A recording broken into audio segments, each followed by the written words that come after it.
And let's see here.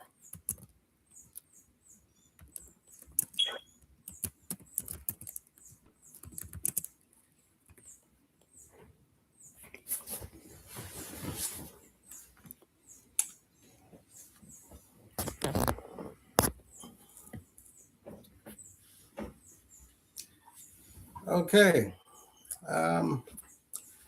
First of all, let me say hello, everyone, and we're glad to be back once again.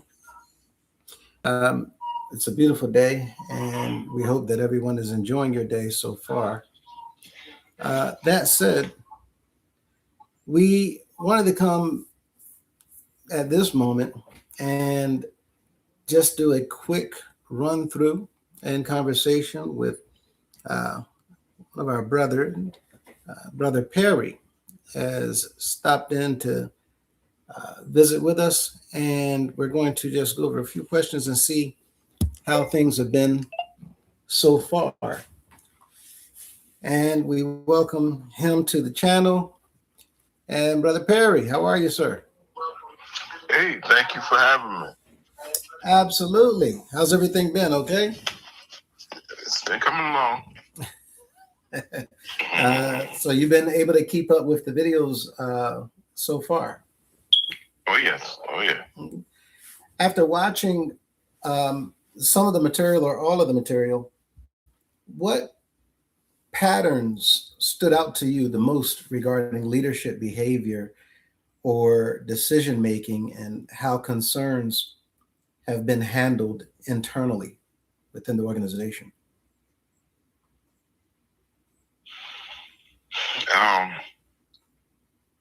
Well, to answer that question, I would say really a pattern of unprofessionalism, a pattern of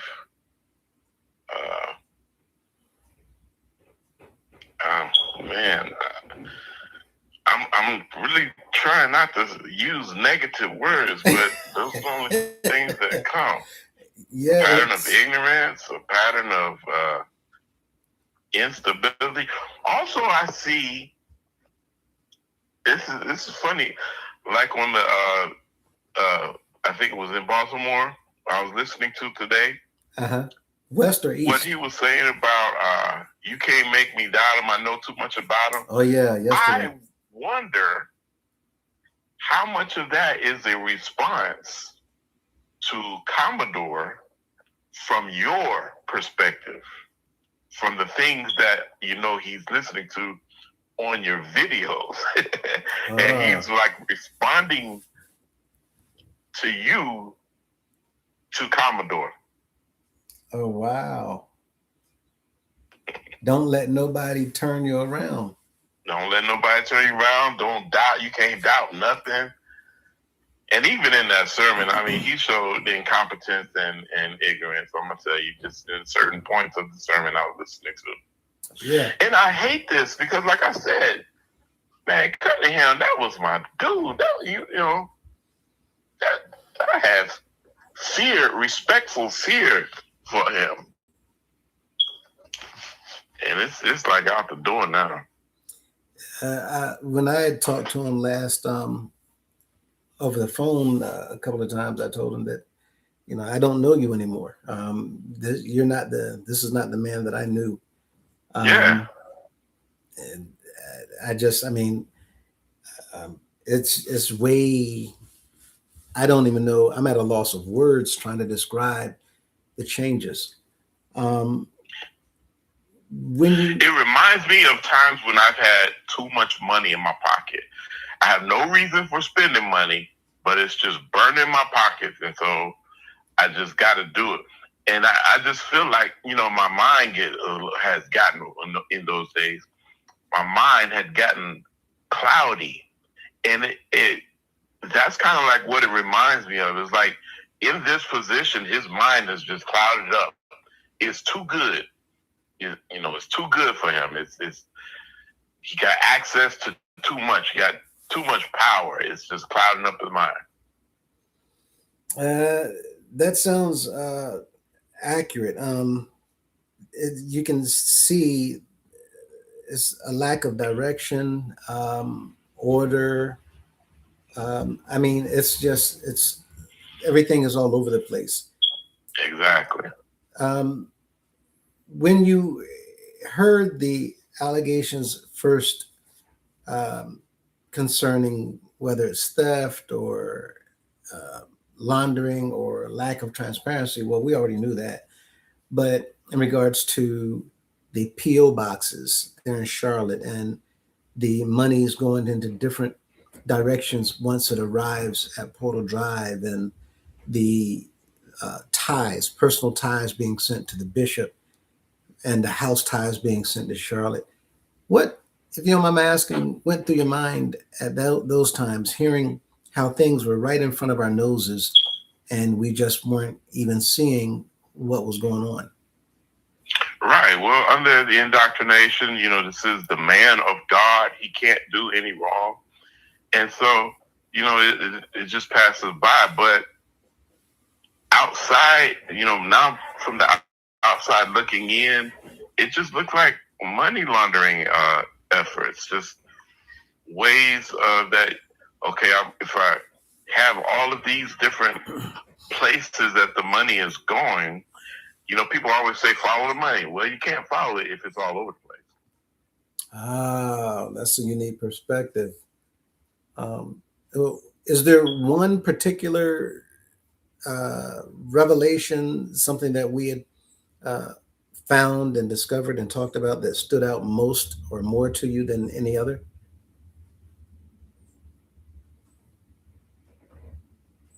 Mm, not that I can recall at this point. It may come up again a little bit, but I know we have covered and talked about a lot of things. Many of the members, especially, they're still talking about the Murray situation, how him and Cunningham are the beneficial owners, or he's the owner of the actual trade name, um, the registered agent for the organization. Many people don't understand what that is. To be a board member on a board of directors that the members didn't know anything about. The fact that we have trustees all over the organization that members knew nothing about. Even to see that in 2009, that one of the amendments to the Constitution was to actually replace the word plural trustees with the singular word trustee. And again, sitting right in front of our faces and had no knowledge of it. And even what we talked about on last night, what appears to be um, franchise run type organization where the houses of prayer seem to be owned by individuals. How did that hit? Yeah, that's crazy to me. Like I said before, I was having a conversation with my sister, and just the whole idea of ownership, it doesn't resonate in my mind because we're talking about nonprofit organization, corporation, 501c3. Ownership just it don't fit. I don't get that whole idea. And how is that in any way justifiable? And did you consider what perhaps might be going on when the TikToks came out regarding the fact that we had found 3 properties in Washington where it totals over $250,000 that's in the arrears, that's owed in taxes by the organization? Wow. What was your thoughts about that? Simply that we're supposed to be a 501c3. What do you mean we owe taxes? And if we owe taxes, how is that? What's going on that we would owe taxes? So apparently someone understands us as being a for-profit instead of a non-profit. That's only I've been talking about that with my wife. Things just don't make sense. They just don't make sense, and it's like I'm at that point in my life. I got to relax. I got to not be worried about things. And when they just don't make sense, I just stop. I don't think about them anymore, because that's like not treating my own self right. Mm-hmm. If it don't make sense, well, I don't even consider it. But they just don't make sense, and I'm so glad. Like I said, I don't even own a suit anymore, because if I put on a suit and I go around my people, they only see Elder Perry, and I do not want to be in any way associated with that organization. Especially as it is currently. Especially. Especially as it is now. At what point would you say that loyalty to an organization or its leader becomes dangerous once people stop questioning their leaders? When you don't understand it, however, you continue to go with the flow because of your loyalty, but it doesn't make any sense to you. It's not really a part of your belief system. That's dangerous. And with that said, why do you think that people so often ignore red flags until there's overwhelming evidence or public pressure? Things that seem to be off, things that is not going quite right. Nobody's answering any questions. People getting upset when there's anything that comes up regarding any type of issue. Why do you think people would ignore those red flags until it's just evidence everywhere of wrongdoing, and then they're ready to accept that there's something wrong? Well, because I honestly believe that they are hypnotized and under a trance. And I know that, I feel like that because I feel like I was as well. And that goes back to that indoctrination that we talk about quite often. Oh, yeah. After I was pastoring, I got picked up by a second line band in Sacramento, and I was playing professionally. And the guys on the band, they were often referred to YouTube videos about, y'all ever heard of Shout Band? And I said, yeah, that's where I come from. And when we would be in rehearsals, I was explaining to them that when we play, it's like we were hypnotizing people. But I wasn't thinking about it as I am now, because I was still under the trance. Right. I get into my videos, but now I don't even like to, honestly, I don't even like to listen to the video, listen to the bands. When I get those drop boxes of the services, I skip the bands. I don't want to hear that. It just sounds like cats fighting to me now. That's like the claws on the chalkboard.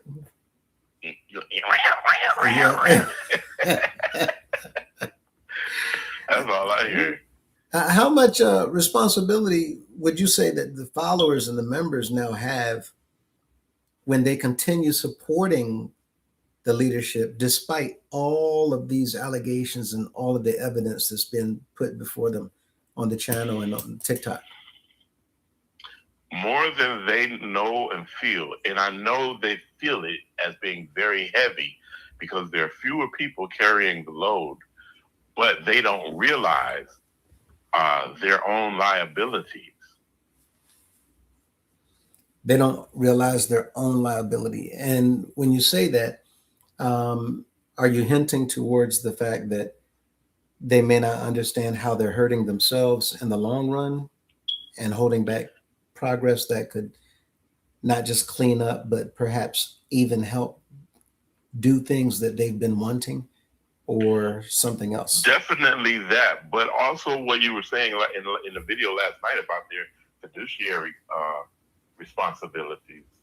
And because of their fiduciary responsibilities, their liabilities when it comes to the CEO and leadership. And I mean, how can you give thousands of dollars and you know you're not seeing nothing happening with this money, and you don't question it? There's a lot of responsibility and liability in that. Mm-hmm. And to continue doing the same thing while seeing more and more evidence come out, what would you say to that type of individual? Um, Even though we're talking about indoctrination, and whereas we were fully vested, we were doing things that nobody else was doing in the organization, except a handful of men. What would you say to those individuals if you have the opportunity to talk to them um, about their belief in the doctrines or the leaders, and they still don't yet want to hear anything negative? If you had the opportunity to speak with them one on one. Well, that would be challenging because I honestly feel like indoctrination is a weak word for our people. Mm-hmm. It's hypnotism and trance. Mm-hmm. I mean, if somebody is hypnotized and they're told, when you hear 3 snaps, you'll come out of it. You could tell them whatever you want to tell them in the world, but it's not till they hear those 3 snaps that they're going to come out of that hypnotism. And so that's why I say that will be challenging, because indoctrination is one thing. You could think your way out of indoctrination. You could study your way out of indoctrination. But hypnotism, nah, you're not going to study your way out of that. Would you equate that almost along the lines of witchcraft or spell binding, or to be something? Absolutely. Is it common, in your opinion, that people in leadership have taken that course behind closed doors and without the knowledge of anybody even suspecting that they would go that route in order to either gain power over people or influence over people, or even when it comes to what people have, um, who's been called conspiracy theorists, have talked about when it comes to mind control, when it comes to witchcraft and spell binding, so that people don't see things that's going on and they're just almost like a robot-like state. They're just acting and not even realizing the suffering and the hurt that they're causing to themselves. Well, I'm sure there are some who say, I'm going to study this so I could hypnotize or put the people in a trance or whatever. But I also feel like majority don't realize that they are studying this hypnotism or whatever. They don't realize that they're studying something demonic or evil, but they see the advertising of it in a way. They see it and they're like, okay, yes, that can strengthen my ministry. That can help me with my ministry. And they don't realize that what you're studying is demonic, hypnotism, all of that. But they don't realize it. The majority, that's what I believe. And I believe that there are a few who do. And there's going to be some who are going to say that, it's crazy to even talk about that and to even insinuate, anything about witchcraft and hypnotism. But do you think that those individuals also, perhaps maybe, are not aware that the scripture actually talks about these things? In the house of prayer, absolutely. There's no Bible study in the house of prayer. They don't study the Bible. They open the Bible and the cunning man is really good at this. He opens the Bible. He'll have somebody read from the Bible. He'll repeat what they're saying, but he is not speaking on the Bible. He's speaking on his emotions. He's actually marketing. I mean, listening to the videos in Baltimore, that's just straight up marketing. Getting like you said last night, just getting everybody riled up for convocation and doing it right now while he's got the opportunity. Yeah, but they don't really. The Bible is a prop in the house of prayer, and there's a. And you said prop. A prop, yeah. Right. There is a statement that used to be made on Reed Street in Columbia. Maybe some other places too, but if you see a house of prayer member walk into the house of prayer with a Bible in their hand, rob them, don't take their purse, take their Bible. Because they got money in that Bible and not in the purse. That's what the Bible is for, to carry the money, not wow. Because they're not going to use that as house of prayer. Wow, that's bad. That's so bad. Absolutely. But when we think about this, how very seldom do we see members actually carry Bibles at all? Not much at all. Looking at where we are right now, and the things that you've been hearing and the things you've been noticing and the things that we've been putting on the TikTok and on the videos, what would you say the current state of mind is pertaining to pastors or councilmen and even Mr. Cunningham?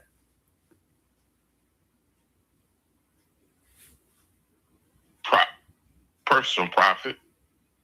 I don't believe there's anybody in the house of prayer who actually believes in it anymore. I really don't believe it. And I think that people are, especially in leadership, they're continuing with it because they see how, first of all, I done dedicated so much of my life and time to it. Mm-hmm. I don't have time to rethink my career or anything. I gotta stick with this in order to try to make my money. And as for the membership, it's just, man, because I know band boys have told me this. I can't play my music if I want to play it anywhere else. And it's just, it's just that personal profit. That's where I like to play my music. This is how I like to dance. That's how I like to sing. I don't believe anybody. I feel like, there may be a very, very extremely small fraction of people who actually believe in this still, but the majority of people, I don't believe from Cunningham, definitely Cunningham. Mm-hmm. On over. I won't even say down, but on over. Cunningham definitely does not believe. He doesn't even believe in the Bible or Christianity. He sees the Bible as a tool, but he doesn't believe in it. And go ahead. Mm-hmm. He reneges on what he says. The Baltimore thing. I was listening to it earlier today. That's why it's so fresh in my mind. But he says, "I'm not God. I'm not Jesus. But dude, you said you were." Right. How did you lose that? Right. And did you notice how at the end he was still alluding to the fact that he is that same individual who has power within himself? Oh yeah. Every time he goes, Daddy Grace, Daddy McCullough, every time he does, that's what he's doing. And then he said, and then me. Right. He built up from all of the leaders, and then he said, and now I'm here. Mm-hmm. Right. And I haven't shared that yet with the members or with the viewers online. But what we're talking about is the speech that was actually delivered last night in West Baltimore. Um, and his subject was, "You can't make me doubt him. I know too much about him."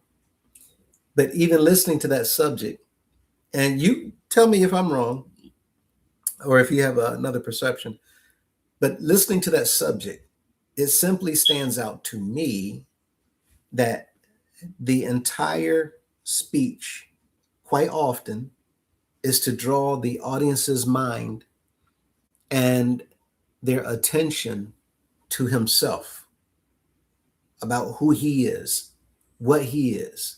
You need to see me. You need to accept me. You need to uh, understand that I am the representation of everything in heaven. And therefore, did you catch the last few words when he said, "Do what that man says do"? Mm. Did you catch that last part? When y'all see the one that he sends, then Oh, yeah, you do it. Okay. right. I did, but like the whole time as I was listening to it, I was just saying, you're responding to Commodore and Lewis. You're, I don't know how to say this. You're responding to Lewis's uh, perspective of what Commodore said, Mm-hmm. and you are telling him and the people, don't doubt. You can't doubt. Just do what is written here. And how ironic or coincidental is the timing in your perspective, um, that he would be delivering these types of speeches just a few days before the General Assembly, when people are going to be in a position where they can possibly even take 10 minutes to put a motion on the floor and vote, and then he's gone. Mm-hmm.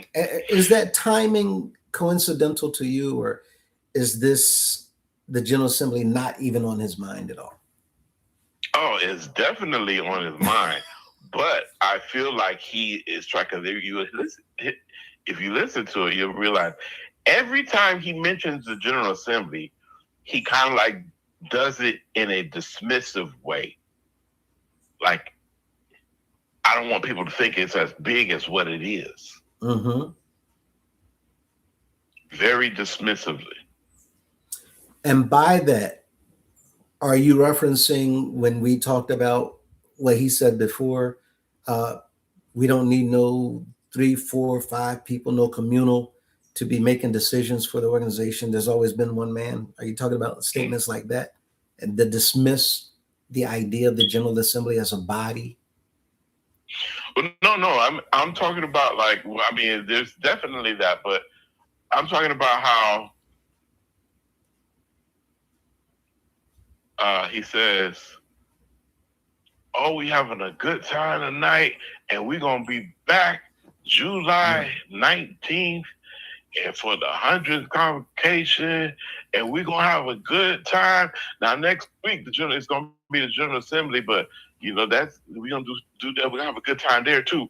But when we get back here on July 19th, dude, if you get back there, So July 19th, where it's dismissive or he minimizes the General Assembly. right? Okay, got you. Um, would you say that that's a tactic in order to blow up the celebratory events around Memorial Day weekend and the honoring of the past leaders and keep the people's mind on coming there to enjoy services and not take no thought about the General Assembly at all? Right. Well, I mean, that would be no different than it has always been. The meeting, I mean, of course, the meeting is a big part of it, but organizationally, the meeting has never been a big part of it. Okay, we got this meeting, but we got the parade, and then Saturday night, especially since what year that was that we went to the convention center. Are we going over to the convention center and they're gonna have a museum in there and all kinds? Y'all check out all the stuff at the convention center, but the attention has never been on this meeting. I don't ever remember it. You know, the meeting being a focus on it of that weekend. And what did you think when we honed all attention and focus on the actual agenda of the General Assembly? Oh, my wife and I were just cracking up. We were just cracking up. Like, look at this. What kind of sense does this make? And the sample meeting, oh my God. Imagine if the organization actually did that, how beneficial that would be, not only to the organization, to each house, each community, each state. Those things in leadership classes, membership, class, all this, discussions, seminars. Oh man, that would be so awesome. But we just have roll call, election of the secretary, and benediction. Can it be more obvious at all that the know. leadership wants the people to have nothing whatsoever to do with governance? No, it couldn't be more obvious. And I hope the people, and I understand that there are lots of people watching this channel.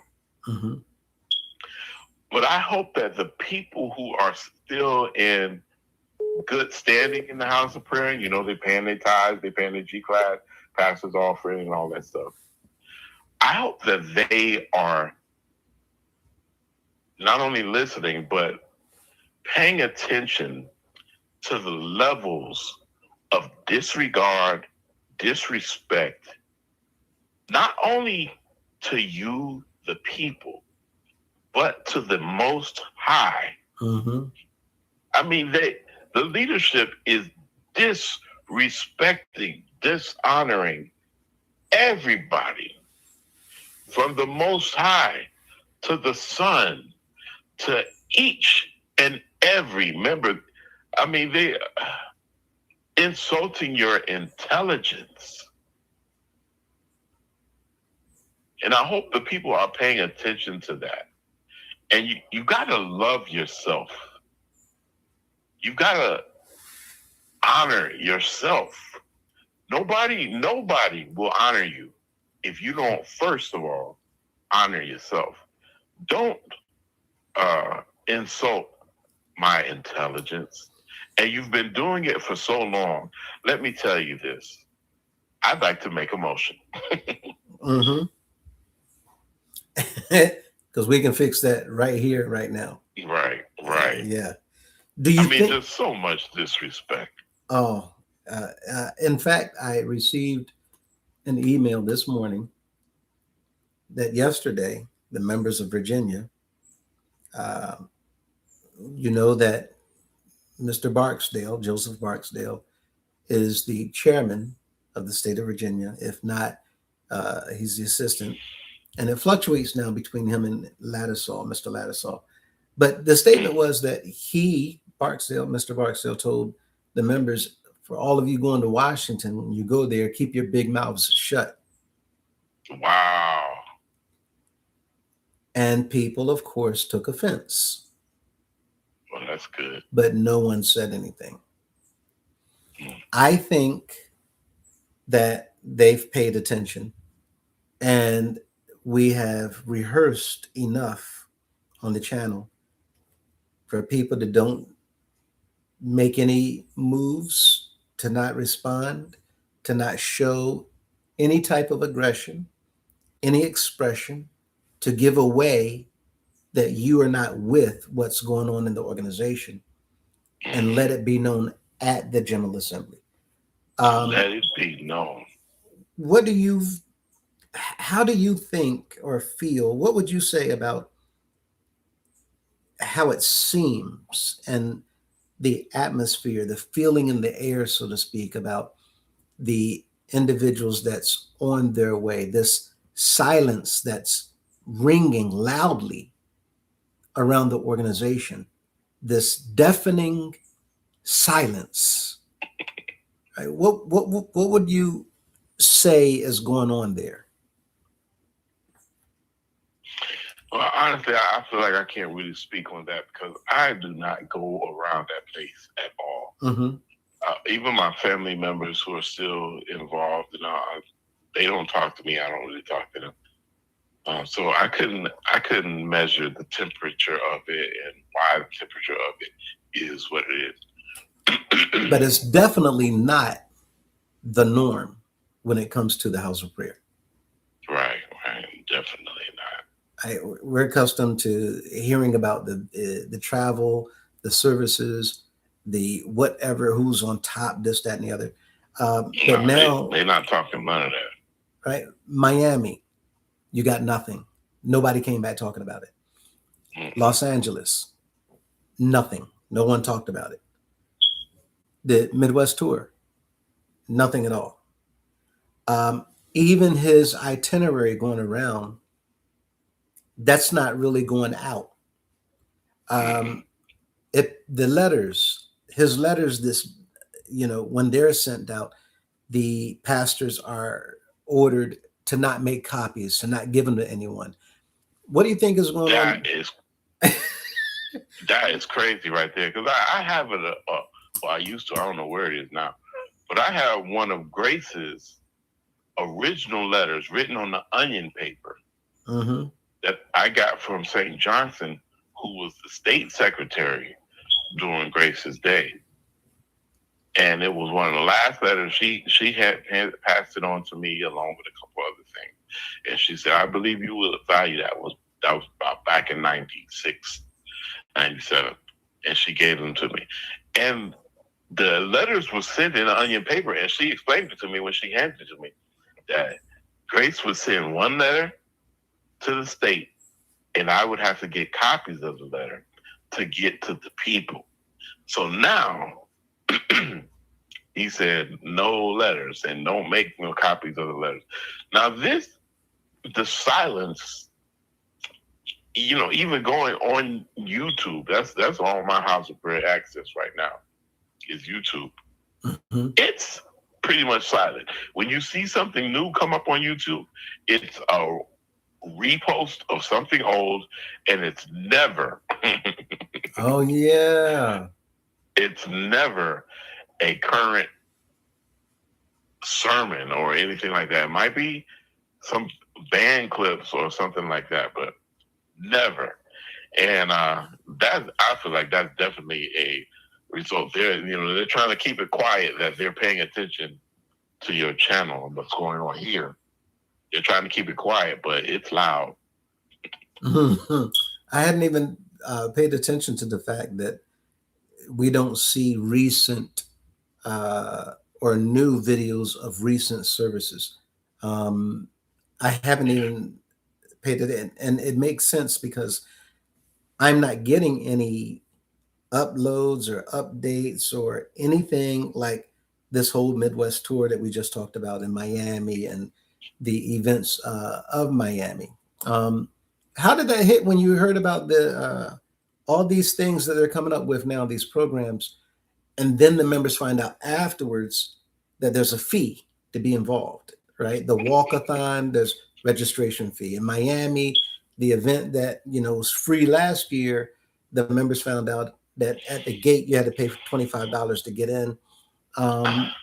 It's just anything at all that they can come up with, there's a fee on top of it. And the money raising, everything is said to be for this, that, or the other.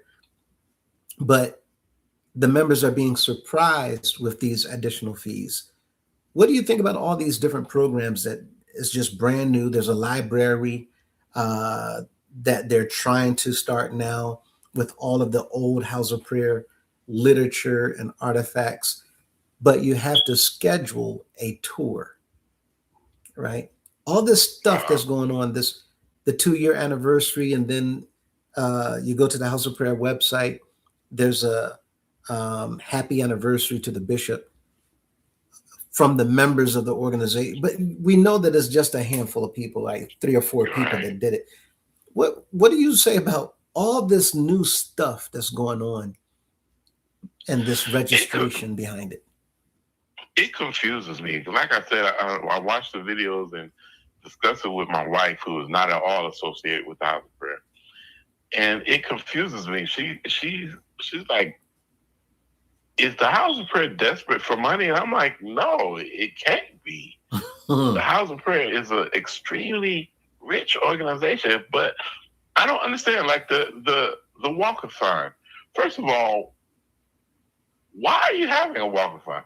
People are already gonna be tired from the parade. But in the walk of, when is the walk of fame? What? Excuse me. Mm-hmm. What is it supposed to benefit? What's the purpose of it? Why are you charging people? What, Don't y'all already see blood coming from the turnip? Don't y'all already see that? And you want, first of all, the blood is. We used to always say you can't get blood from a turnip. Well, how's Britain figured out how to do it? And this turnip is bleeding, but you're requesting more blood from this turnip. And what is it to benefit? How does it have anything to do with the purpose, or forget the purpose, salvation? Yeah. Well, what does it have to do with anything? So I'm just, the majority of, I'm mostly just confused about it, and so glad that I'm no longer a part of that organization. I loved being a part of it, though, and I reminisce a lot about it, and I tell my wife about my plans, and things. Like I said, man, I would be working on houses of prayer all up and down I-5, from Sacramento up to Seattle, Washington. So you would actually have a day-to-day operations and a mission that you'd be working towards. Oh, absolutely.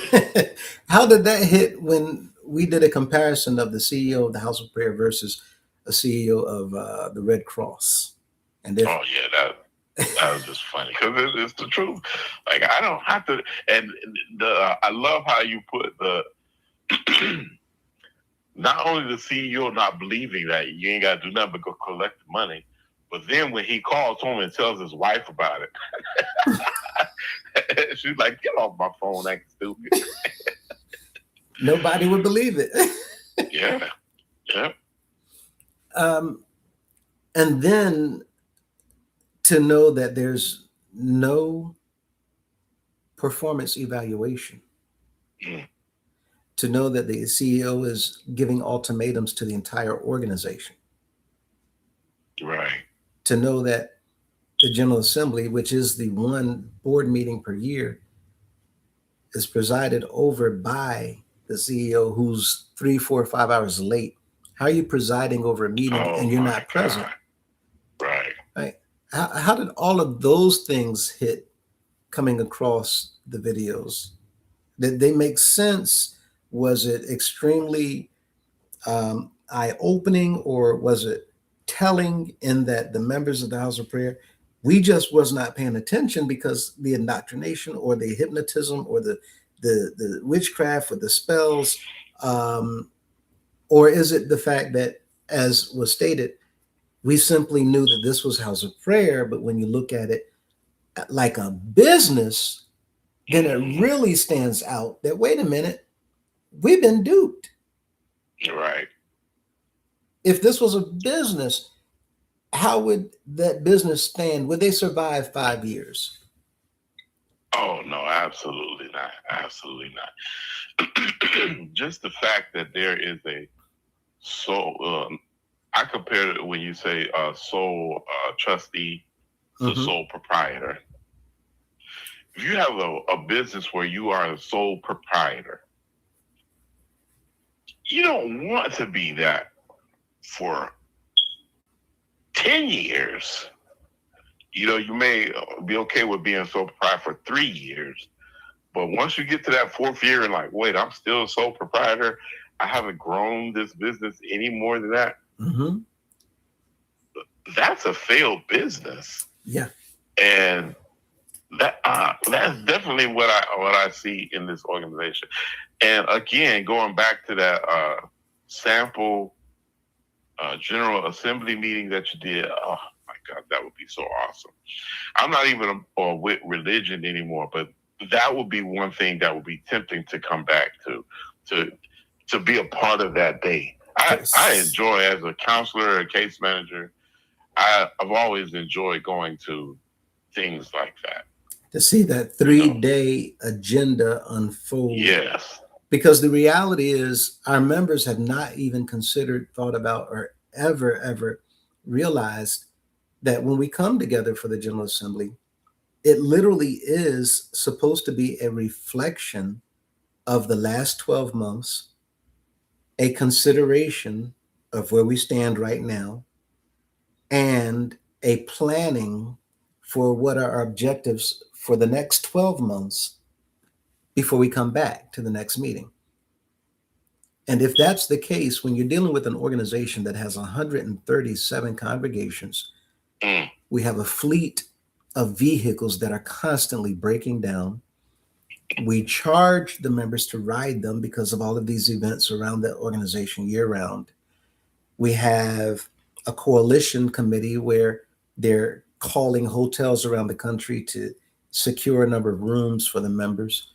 You have various convocations and tours and apartment complexes and housing complexes and a scholastic achievement award program and a scholarship college fund, and we have a type of light retirement fund where we give donations, but it's not an actual retirement. We have our own insurance policy. We have all of these things, but there's not one meeting that any of the members coming together collectively are talking about any of the business pertinent to all these things that we have going on in the organization. Mayors, governors, city councilmen, all these individuals visiting the House of Prayer, but the members have literally no involvement. The one time we have a meeting is General Assembly, and like Brother Perry said, they want us to come in, have a roll call, of which, how crazy is it that the presiding officer is not even on roll? What does that tell you, knowing what you know about business, that the one who's presiding over the meeting, his name is not even mentioned on the roll for roll call? That tells me that there's absolutely no accountability. He has absolutely no accountability. None. He could do what he wants to do, when he wants to do it, how he wants to do it, and he's just not accountable to anything. It's foul to me. Mm-hmm. The whole idea of a Constitution revision committee, that is foul. Yeah. Because that is the one thing that the General Assembly could be and should be doing. But instead of allowing the General Assembly to be a part of what it's supposed to be, you create a committee so that you can do whatever you want to do whenever you want to do it. Without, as you brought out in one of the videos, without a quorum.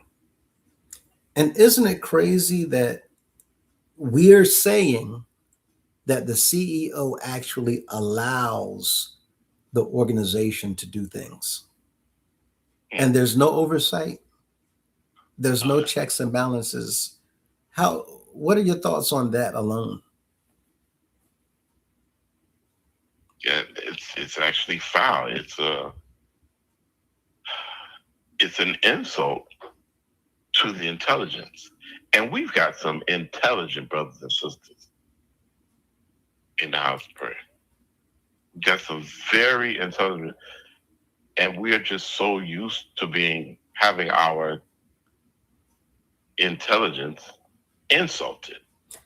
Now, how would that look, or what would that seem like, or how would that be perceived by outside regulating agencies, knowing what you just said, that there is no anything? He literally has free range. There's no leash. There's no rules. There's no guidelines. There's absolutely nothing that he is being held to at all. How would that fly, in your opinion, with the regulating agencies outside? The one word that comes to my mind is mafioso. Mob boss. Right. I just really feel like that's what he would be, the CEO would be equated to. And that would be the only way, that they could address it. What else in the United States is comparable other than the mob? Mm-hmm. The Don. This is the Don. Yeah. I'm sorry, go ahead. No, that was it. Do you think the members had any clue whatsoever pertaining to our doctrines and our teachings, how the outside view the leader, the CEO/bishop of our organization when it comes to the laws of the land? Do you think our members understand that they do not see him in the way that the members of the organization do? No, but that is because we have our head as a house prayer member. Most of us, we think that we're humble and all that, but we have our nose so high in the sky. Mm-hmm. We actually call people, which is the majority of the world, who are not members of the house prayer, we call them blackouts. Right. You can't marry a blackout. You can't, they're blackouts. And the worst of us in here is better than the best one out there. Our nose is so high in the air. We're so filled with this arrogance that we don't realize. Even after I stopped going to house prayer, once I started performing and all that, I had got hired to help this church produce an album. And I was going to the church and I was like, oh, these people they don't have any idea. And, this was well after I stopped going to house prayer, but my nose was still up in the air. Yeah. Yeah. And that was due to, you were born and raised in here, correct? Correct. Right. And how old were you when you began to realize all of the things that were taught and that were instilled in you, even though we were oblivious to it before? How old were you when you began to realize that it's all fraudulent? This can't be what the word is talking about, that we're supposed to be doing. That it wasn't until after I left. Mm-hmm. It wasn't until after I left. During the time that my last days of pastoring and being in the house of prayer, I felt like something's wrong. First of all, when my chairman came and picked me up from the Grace Department, like 4:30 in the morning, and just what he was talking to me about, things are about to happen and this and that, and we just need somebody to do this. And I'll let you know when it's time. And those things are the things that started making me think something ain't right. But it wasn't until after I left that I'm like, wait a minute now. I've been involved in that all of my life. Yeah, so yeah, none of that. No, it didn't happen while I was there. I was too deep in the forest to see the trees. And then when we discussed, now you brought up something a moment ago, talking about how he's given a pass and there's no accountability, and talking about the Constitutional Revision Committee. When we see how the council has been used, how did that hit when we talked about the changes to the Constitution, knowing that Mr. Cunningham was in the back of the scenes for the last 16 years, also having a hand in manipulating the amendments to the Constitution that they would become law? How did they hit, knowing that even he was orchestrating the changing of the Constitution so that the General Council would be more and more empowered only for the purpose of serving the bishop and to secure the organization and protect them all, as well as him, from the members, from the people? The only word I can think of is foul. But what do you mean protect them from the people? Remember when we covered the amendments to the 2022 Constitution, and we discovered, my wife and I, that there was between 46 and 49 changes, depending on how you look at the order of precedence. But Mr. Cunningham's job was to push it through the General Assembly.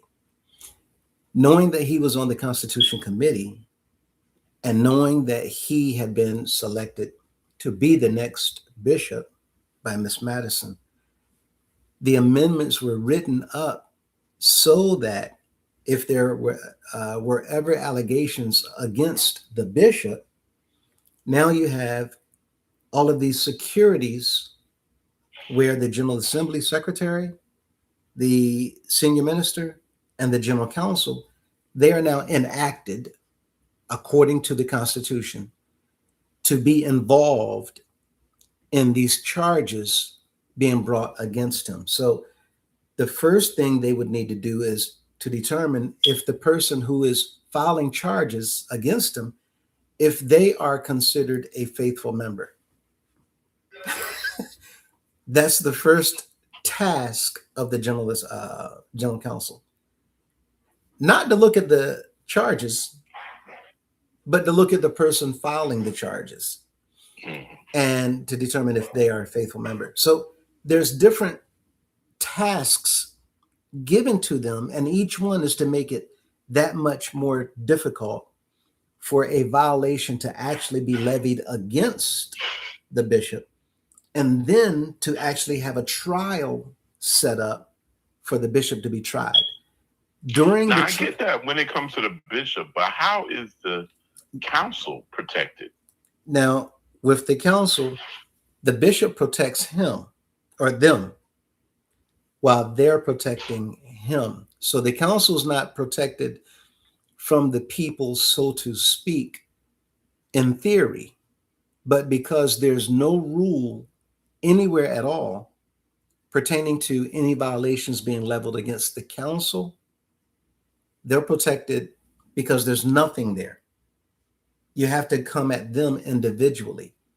But as an entire unit, there's nothing that talks about the council, or in the event that the council acts out of order or does something in a violation or makes a determination or decision or ruling unfavorably, there's nothing anywhere that anybody can do against the council as a whole. Okay. But when you say the council, and I think I feel like I've been wanting to ask you this for a while. Mm-hmm. When you say the council, are you referring to the entire general council, or are you referring to the 12 and the appointees? The entire general council. I don't feel like the entire general council is protected, because I feel like a lot of them are expendable. Well, not as individuals, but the term general council as a whole, when looking at the supreme law, it's there, as they say, the general council is the highest ecclesiastical body of the organization. The problem but the fact is there are only 12 members of the general council. But they're not listed. So the members don't have a clue how many. They only know that there are officers on the general council, and then there's the body of the general council. So it comes down to the names of the men who are appointed to actually travel and to carry out the work that's been assigned to that group. And that's why I use the term protected, because there's nothing anywhere that actually tells the members of the organization anything in detail about the general council. Now you see where this is? Okay, yeah. Right? Yeah, the people can't put a hand on anything. The people don't know who the names are. The people don't have a body that they can actually put their thumb on. There's nothing in black and white regarding what can happen to them in the event that they mess up, they do something wrong, they step out of line. There's literally nothing whatsoever. And therefore, throughout all of the law books, which are not law books, they're illegal because they're just orders from the bishop, right? The only book that they give the impression that the people ratified, which we now know is false because they never did, is the Constitution. But the Are You Aware? Do the people discuss, make proposals on, or vote on anything in the Are You Aware? Not at all. Not at all. So that is completely null and void. It cannot be considered legally as a law book or even a rule book because the members never agreed to it and they don't have any involvement in it. It's just a book written by the bishop where he's telling the people, this is what y'all do. Same thing with the supreme laws, right? The members don't have any part to play in it. No proposals can be made to change it. Nothing can be done to amend it by the people, and the people never vote on it, right? 1665 publication. Right. And for those of you who don't know, he just named the street number of the address of the headquarters, 1665 North Portal Drive, Northwest Washington, D.C. And when it comes to the auxiliary bylaws, the members don't have any involvement in that either. They don't make any proposals, no amendments to change it. They don't vote on it whatsoever, correct? That's right. So those three books that we're calling law books in theory, only because it's been practiced all these years in the organization, now the members are learning that they weren't law books at all. They're simply books written by the bishops and being given to the people and manipulating them into believing that these books are law, right? Mm-hmm. Now, here's your problem. 2022, two of those books have been inserted into the Constitution as order of precedence. There again, something that the General Assembly should have at least voted on, right? Been informed of something. And the trick is the con, as you called it before, the okie doke, is where they did vote, but by law, you didn't go through due process. Right. You didn't really vote, even though you voted. But the members don't understand how this works, and that's how we've gotten away with it. And they keep saying, we've been here 100 years, and people try to take us down, and they haven't done it yet. We always going to be right. And it fits. It sounds exciting, and it sounds like, yeah, we have all the powers from above protecting the organization. Come to find out, it's all been just lies. It's been cover-ups. It's been manipulations. It's been steering the ship, so to speak, around the law, around procedures, around policies. And they've kept the members in the dark the entire time. So now we have this constitution that the members did not know they've been literally drawing from to quote sections in court in order to win arguments in hearings that would decide cases that the members knew nothing about. While they're using this stuff and they're saying, well, the people voted in favor of this. And the worst part, I'll use your word, what was it you said? Funky? Foul. But the worst in all of this, did you see when we uncovered the vow, the covenant of return and those vows? Oh, and you were speaking about how San Antonio never did it, right? Right. I did see a piece of that, and I didn't know anything about that because that was right after I left. Mm-hmm. And they had every single congregation, every pastor, every auxiliary take these vows of return.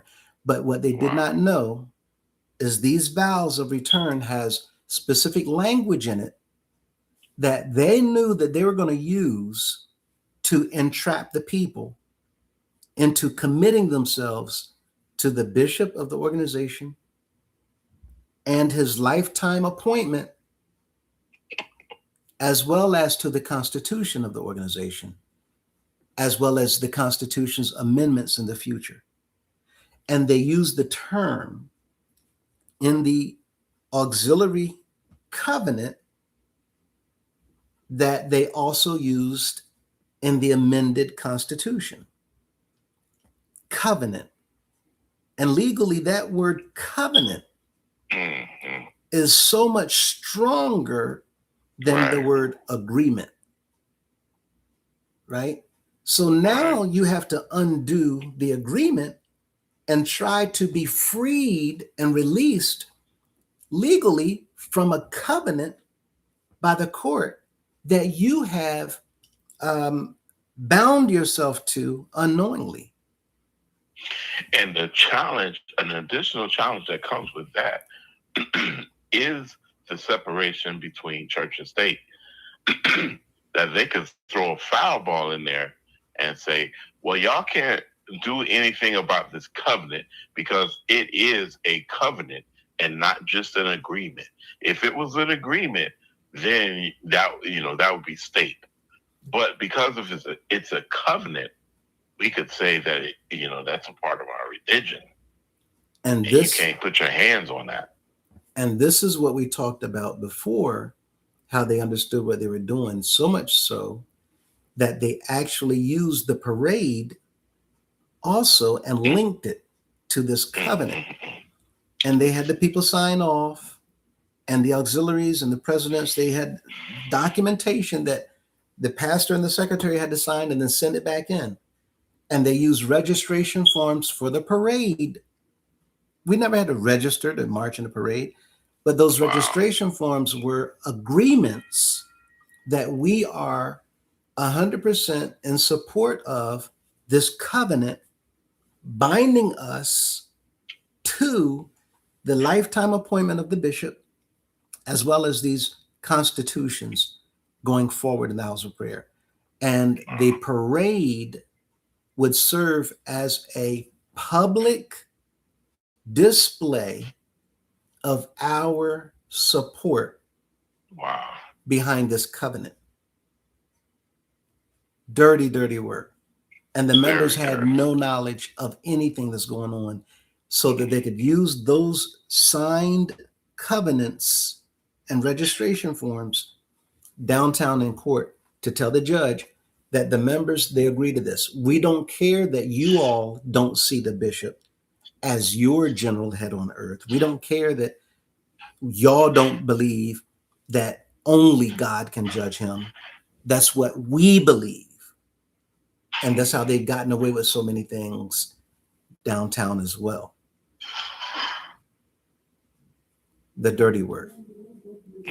Also, when we show that the general counsel, and see, here we go again with what you just brought up a moment ago, it seems like there's a group of 12, a group within the group, right? But in reality, the council is an unspecified number of men. Mm-hmm. And legally, well, the chairman are the council, the council, the chairman. And but then there are appointees, people who like used to be chairman or were chairman for a long time, and they can still serve. And then there you have your traveling elders, right? And that's the general council. You know, when you're traveling with, actually, when the council comes to your state, all elders, they join the state council, right, and become the general. And that's a part of the general council. But what we're saying right now, the trick in all of this is that it's nowhere in writing. Mm-hmm. Right. And the members know nothing about what you and I are talking about right now. Mm-hmm. So when we say the body, the general council, that word, that terminology legally means you have a large group of men that are leaders of this organization that are assembled in this thing called the highest ecclesiastical body, right, of the organization, known as the general council. So what we showed is that even the general council has been signing documents that are filed in various municipal buildings and government logs as a witness to business transactions or things that were filed by the bishops.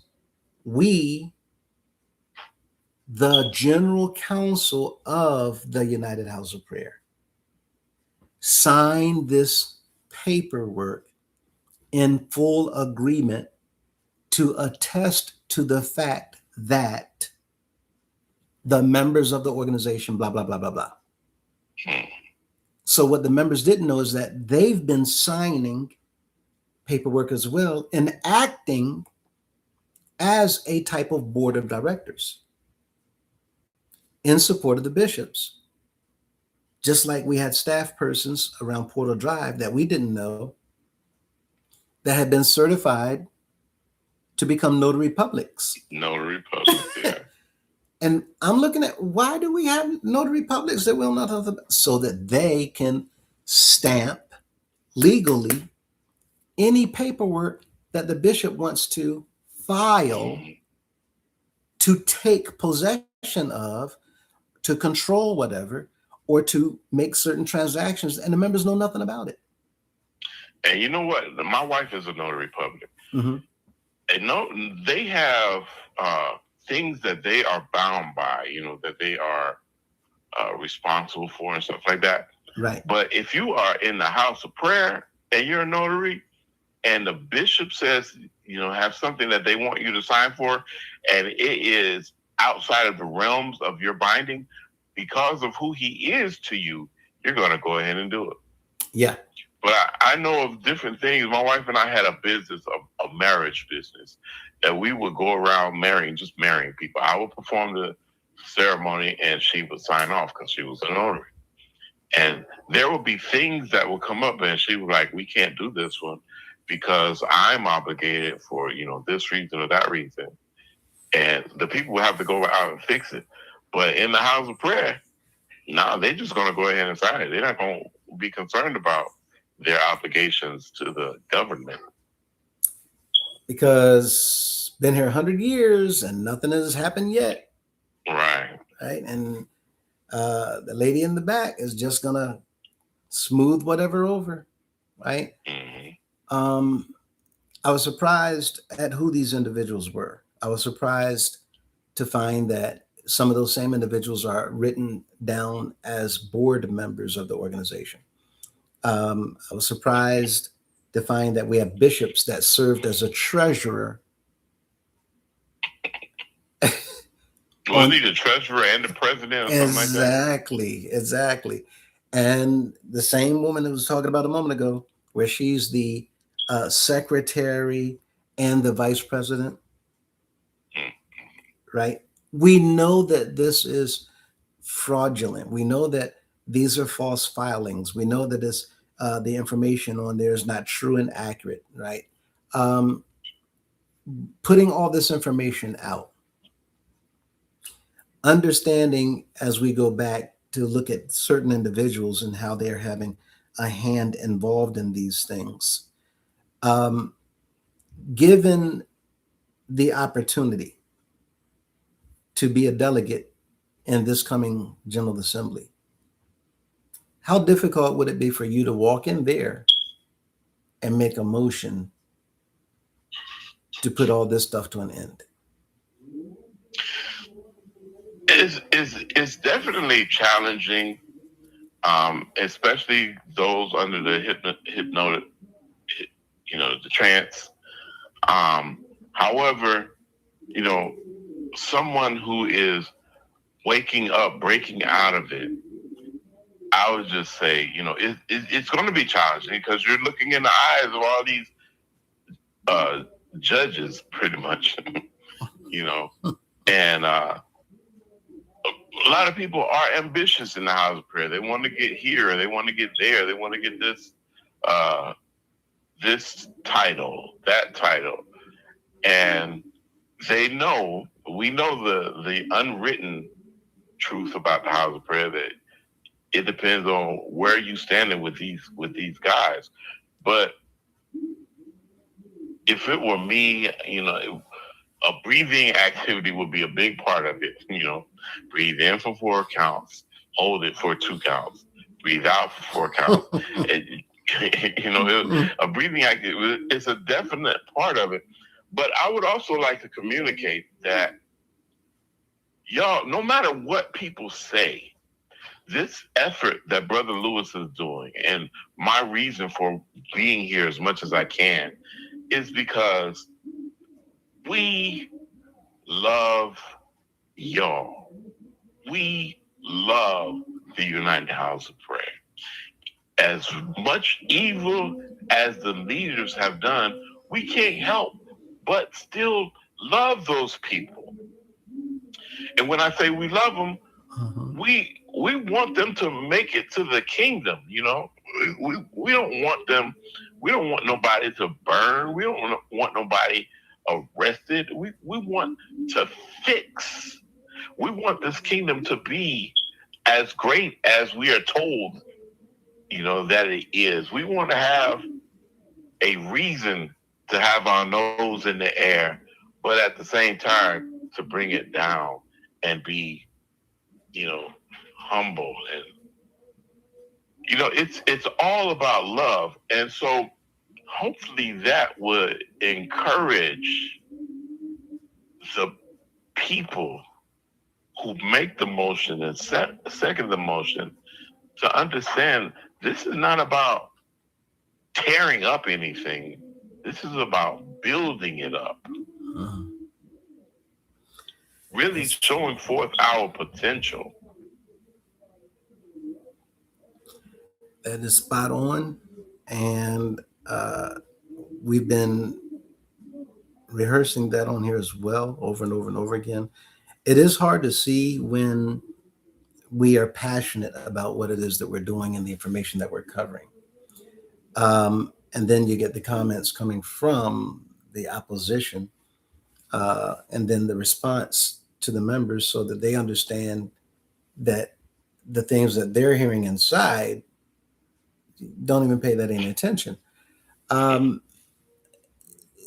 We'll take a little bit of a turn at the moment. And let me jump into some of the comments individuals have been commenting while we've been speaking. Zalika Jahapis Hello, Joseph in chat. Trusting all is well with everyone. Good to see you again. Good to see you. It's been a while. And Miss Corrine, wow, that's very strong words. Yet I do understand Mr. Perry. And I believe she was talking about or saying that in response to the hypnosis that you were speaking about that the members are under with the trance and the music. And Zalika Jahapis never looked at it as hypnotized by religion. Yes.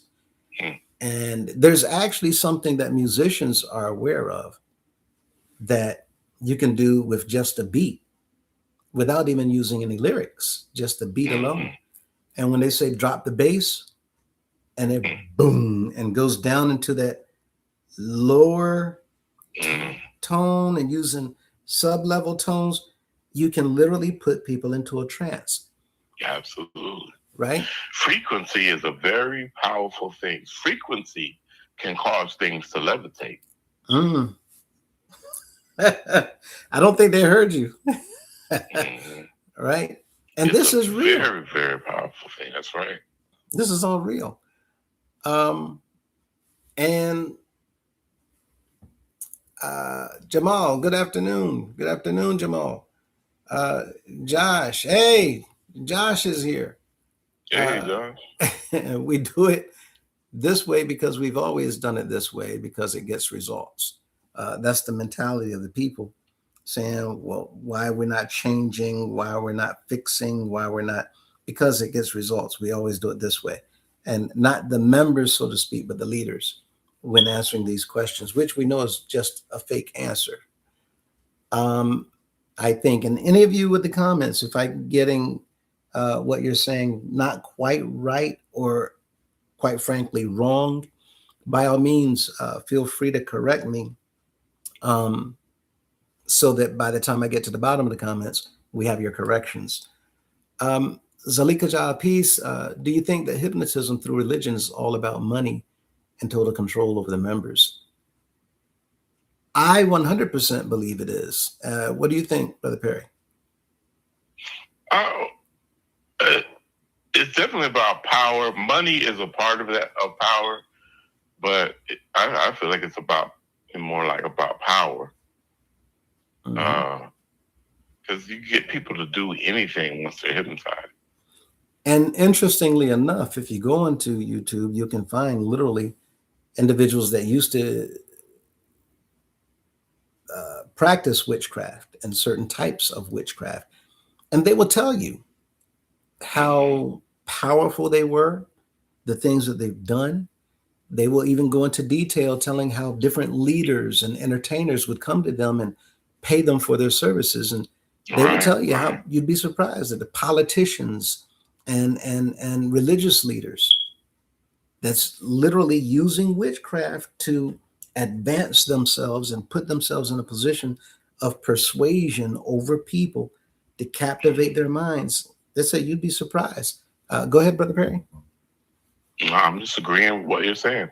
That's a fact. And they go into full detail. There's quite a few videos that you can find right now with people that practice these things and do these things. John Sales, doubt who?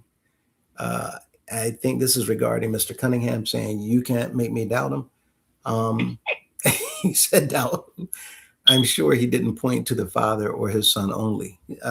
Right, absolutely. I'm sure he was directing all attention to himself. And it's interesting how you picked that up. I didn't pick that up, but how you picked that up, that he was responding to my response to Mr. Commodore. And to answer my response to Mr. Commodore, to kind of throw that response out there as a response for Mr. Commodore to hear, and anybody else that would have shared those thoughts like Mr. Commodore.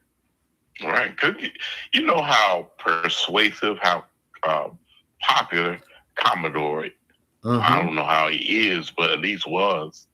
Mm-hmm. So if he's saying it, somebody else said, yeah, I'm wondering the same thing. What if? And he really put it out there. If this doesn't work, what am I to do? He put it out there, and it became very concerning. Um,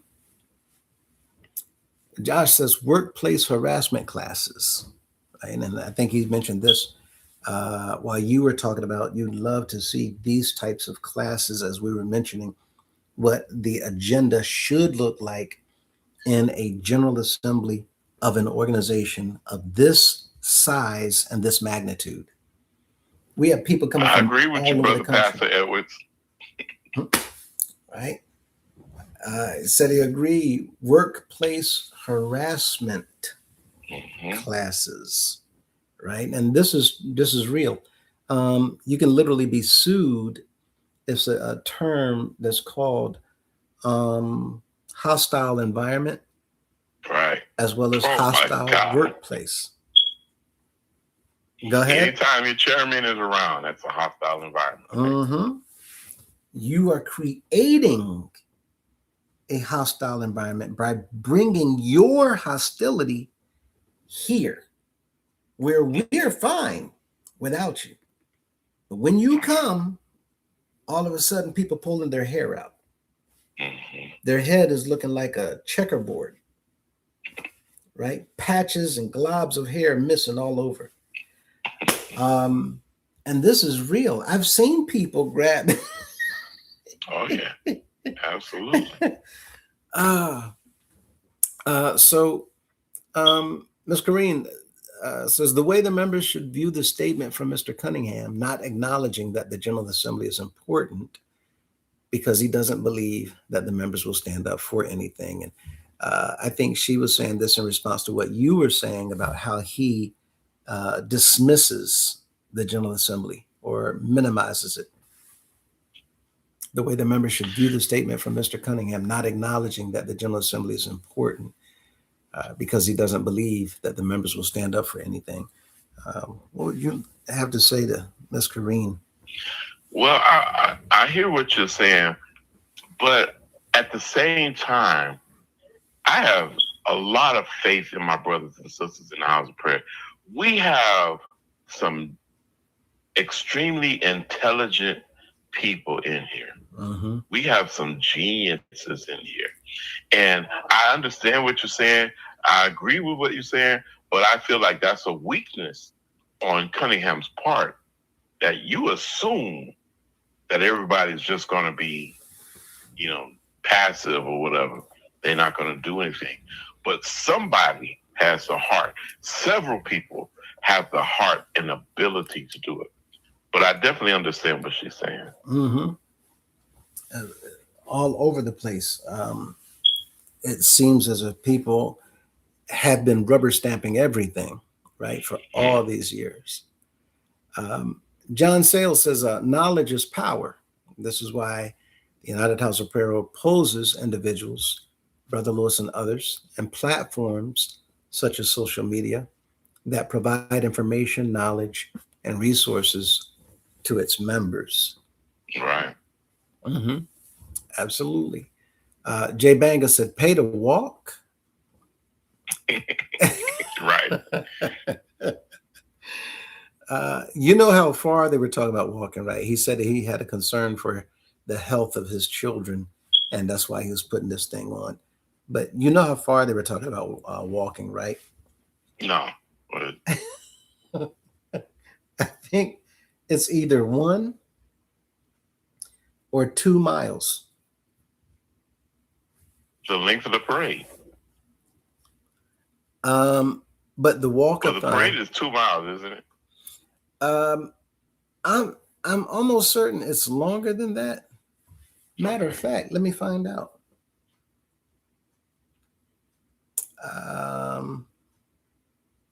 And then where and for what? When? This walkathon thing, I don't get it at all. Wow. It says Logan Circle is temporarily closed. Oh, wow. Okay, let me see my location. Let me change this. 601 M Street Northwest, Washington.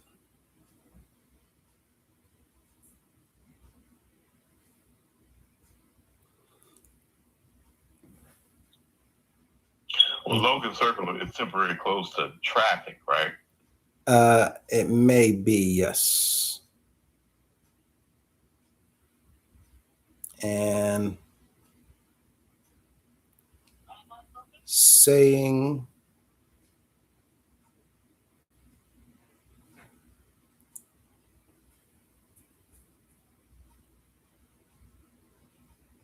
it's not even giving me that option. Okay, so it's looking like maybe 3.5 miles total. Oh, okay. So yeah, maybe.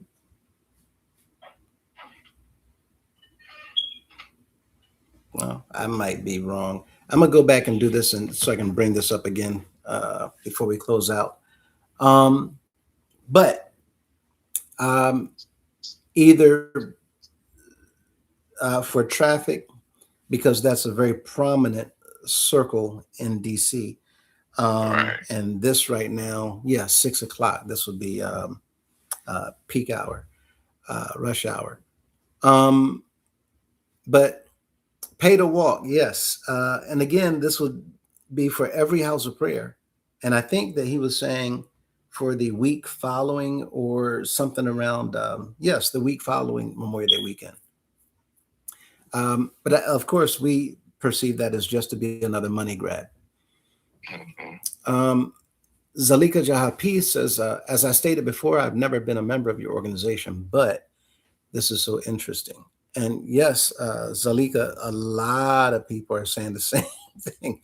There are business executives that's following the channel. There are politicians that's following the channel. There are other organizations, religious organizations that's following the channel. I now have confirmation, well, last year received confirmation that other religious organizations started cleaning up their act because of the channel. Huh? Good for them. Yeah. And others started investigating their leaders, not because they suspected any wrongdoing, but so that they could protect them because they loved their leaders. And they wanted to make sure that there was nothing loose and hanging around that they could not secure so that it would not be a vulnerability for anybody to come and attack their leaders. So there's been a host of different benefits that people have taken from these videos, and all types of individuals have been sharing their thanks and appreciation for doing what it is that we're doing. With that said, Josh says he's just there to manipulate the members that are on the roll call, right? The General Assembly Secretary. And when it comes to the CEO, the idea coming to Washington, as Brother Perry said earlier, and correct me if I'm wrong, they hype the people up. And I think the target is to put on the minds of delegates as well to come to enjoy yourself this weekend. Right? Not think nothing about business whatsoever. Right. And in that agenda video, that was telling when the people saw 3 days worth of all kinds of business being done, to include an evaluation of all executive officers, because all of them are to be evaluated. Right? And that's the work of the people in the General Assembly. Just as someone called me a blackout when I joined back in the day. Yeah. Josh said that? Uh-huh. Oh, wow. Yeah. He probably knew more about the organization than whoever called him a blackout. Yeah, they had no idea. Right. And that's the thing. How crazy is that when we hear the bishop traveling around the organization and also saying that, we're Muslim, we're Methodists, and we're Church of God in Christ, and we're Jehovah's Witnesses, and we're Catholic, and we're all these different denominations, but yet they are blackouts. Blackouts. Right? Makes no sense. He makes no sense. He has no knowledge or understanding of what he talks about. None at all. Mm-mm. That was one of his first sermons as a bishop. I remember that. Yeah, that was 2 or 3 days actually afterwards in Vineland, New Jersey. Yeah. I was looking for that recording. They wiped it. They deleted it. Wow. That one, and then the one in Philadelphia where he called people trash. Mm-hmm. Right? You remember this one? You don't want to be classified as trash. What do y'all do with things that are unwanted? Right? Y'all put it out with the trash. I remember Bailey used to say, "And put your foot on it." Yeah. Talking about take your way and put it in the garbage can. But Mr. Cunningham, had literally called these individuals trash. Of course, implying myself. But we see that it's kind of like a tennis match, so to speak. One day you're standing over here in this position, another day you're over in this one. And just if you play all of these various recordings from beginning up until this time, you just see no consistency. Just things are just being said all over the place. Joshua says the unlawful constitution is rigged against anybody who has a problem with it. The bishop doesn't have to protect anybody. He doesn't have to pardon anyone. He can just say they did nothing wrong at all.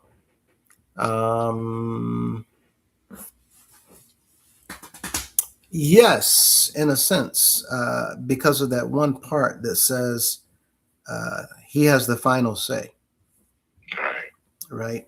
And that's what makes these constitutions so terribly dangerous.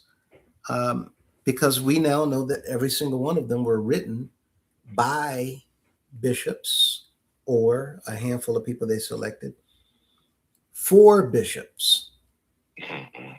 Right? Not for the people, not for the organization, but to protect them. And when we see that the bishops now have all of these layers, it's like we were talking about earlier.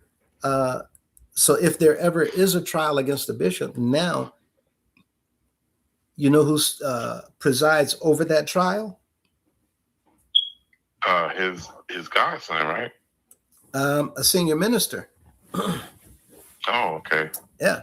That person hasn't been named yet. Appointed yet, right? Right. And I'm sure that person would be Jimmy Jones, because Jimmy Jones is going in the position, the direction that the making of a senior minister would. He's just been pushed forward so quickly, but that's been a reward for his silence while working on the Constitution Revision Committee. Right. And as a result of all those things, again, it's so needful and necessary to get rid of these constitutions. And it's as easy as, again, a motion. Doesn't take but a few minutes. And we're going to be learning about that later today. Zalika Jahapi says, is UHOP considered holiness or Pentecostal? At this point, what would you say?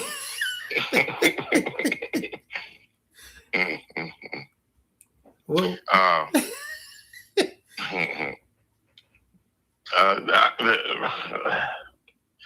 the reality is neither. According to Cunningham, both and more. Yeah. But just yeah, it's woo. That's a very good question. Right. Now those are organizations, and it's not at all a part of either of those organizations, but it under its own classification.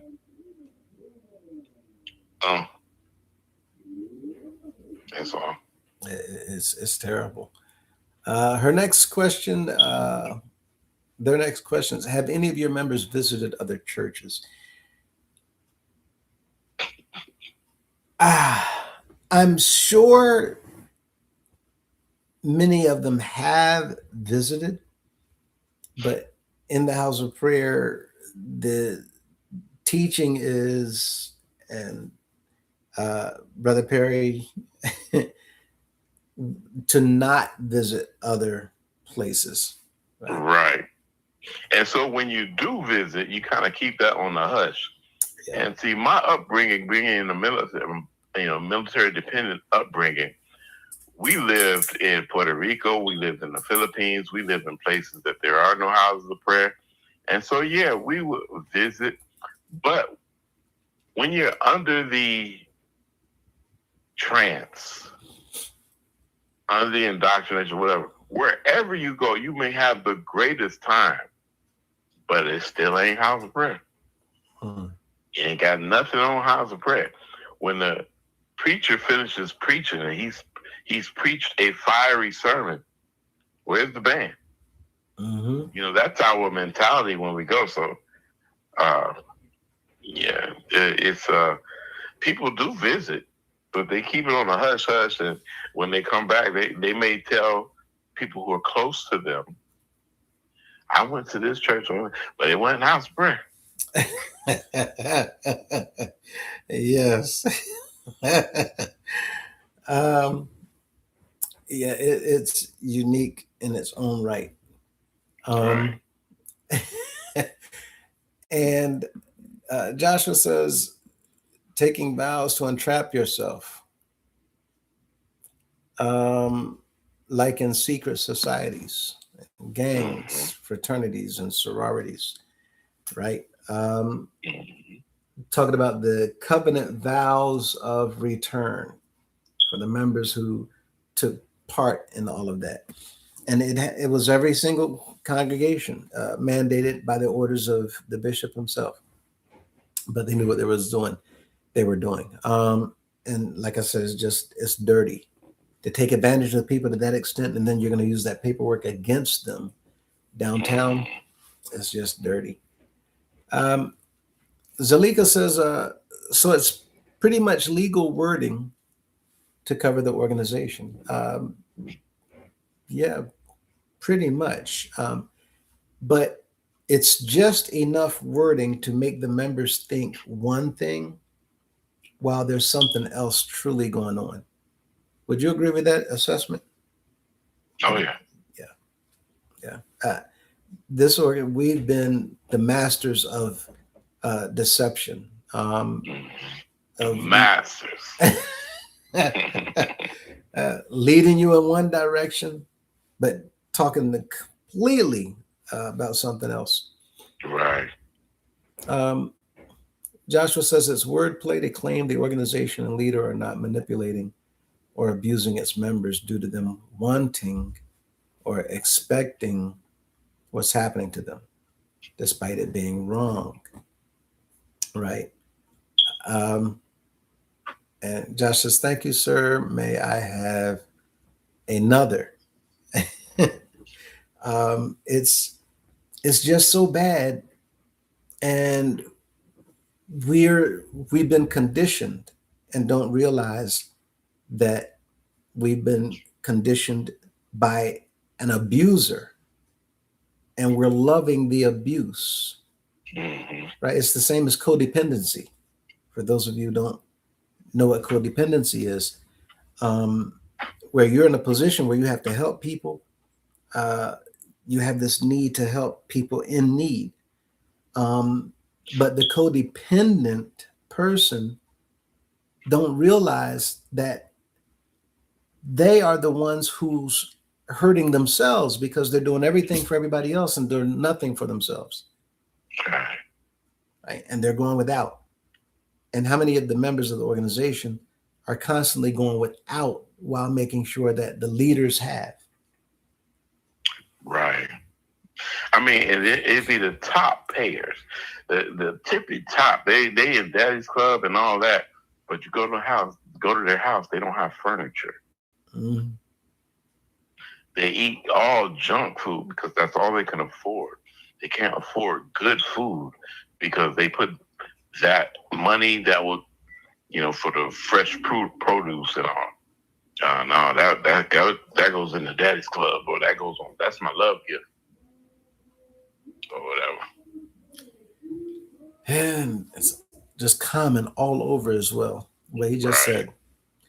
And Zalika says, thanks, Joshua, for the explanation. Josh says, welcome. Joe would be better explained in detail if he wasn't doing this live. Josh said, I didn't know you were going to tap into these comments. Sorry for joking around so much. Love you guys and always enjoy listening to you share your points of views. No. We want everybody to be completely comfortable sharing anything and all of your comments. We make a point of reading the comments. It adds to the excuse the pun, but commentary. But it makes it that much more live, right? And your opinions and your perceptions and your ideas again just allow us to see more in depth of the subject matter and the topics that we're talking about. So we appreciate all of your input as well as your questions and even answering each other's questions. You all should know by now that I try to keep these things short, but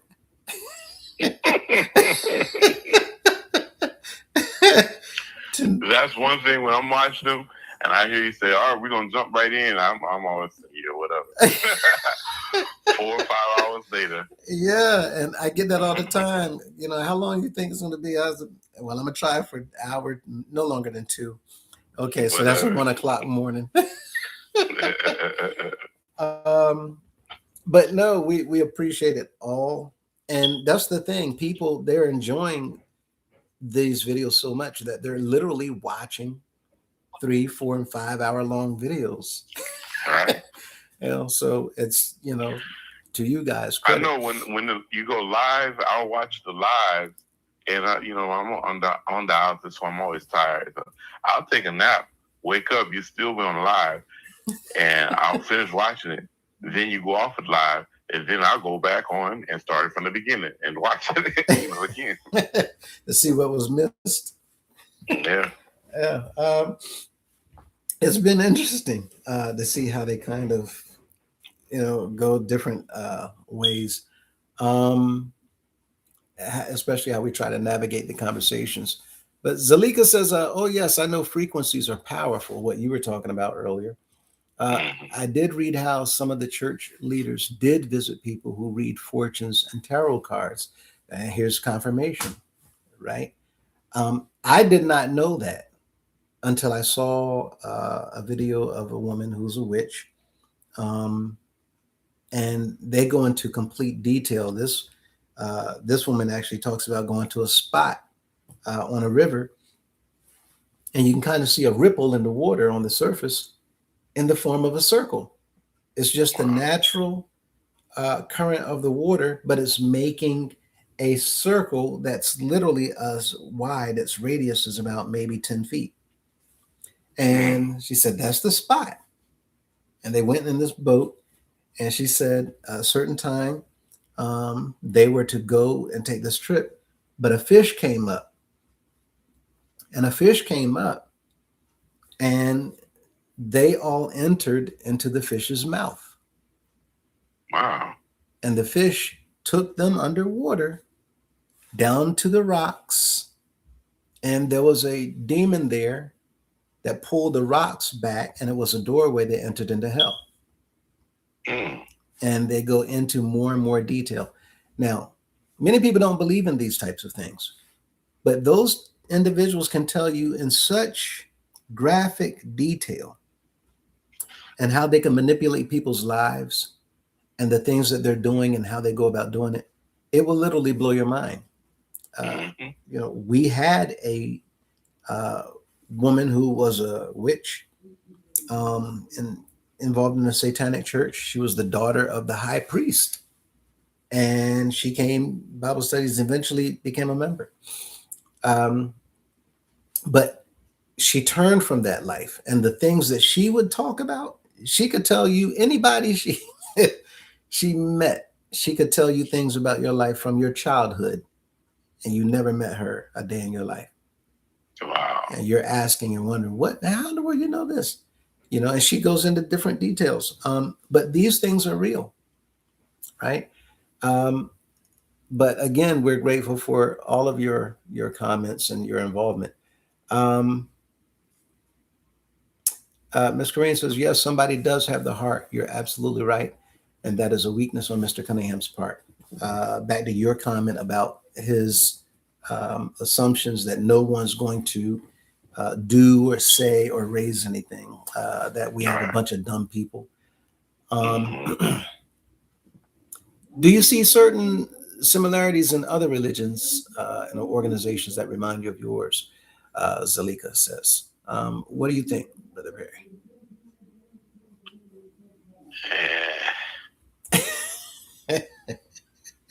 It's hard. The House of Prayer is extremely unique. Extremely unique. I would almost say the Nation of Islam, but nah. The House of Prayer is extremely unique. I was surprised at what I've learned about the Mormon community. And the deeper you get into Mormonism, woo, they could give the House of Prayer a slight run. Okay. Even Catholicism, right? Especially when we get into the indulgences. I feel like the House of Prayer is like a fake Catholicism. For example, how they say DC, what is it? Or the state of Cunningham and all that kind of stuff. Oh, yeah. Vatican City is a country. Yeah. And the House of Prayer kind of like fakes that kind of stuff. Yeah. And what he just said, many people don't know. It is literally a country of and in itself. It's not governed by anyone. It has its own everything. No government is over Vatican City. There's no police force over Vatican City. There's no authorities over Vatican City other than the Pope and all of their own staff. They govern it.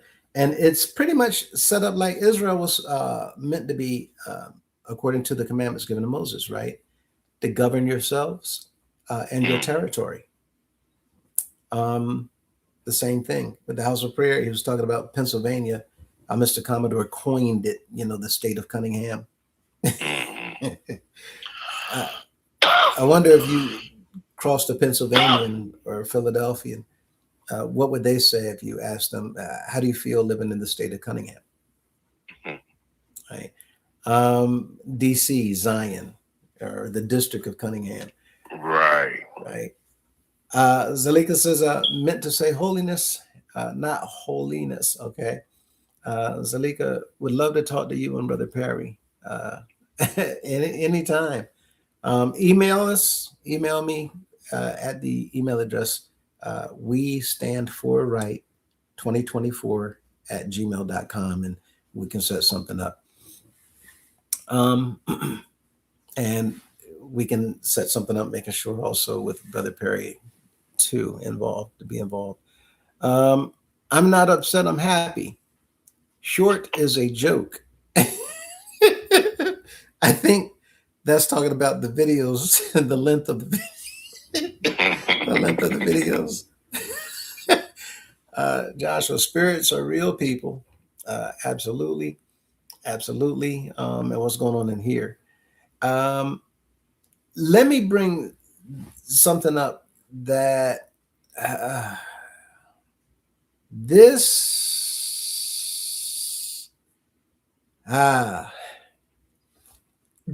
would you say that it's extremely urgent for the members at this point to go into the General Assembly and no matter what, make sure you come out with a change, given the fact that we've been talking about the abuse, the physical abuse, the mental abuse, psychological abuse, other types of abuse involving children and women, boys and girls, and even other men.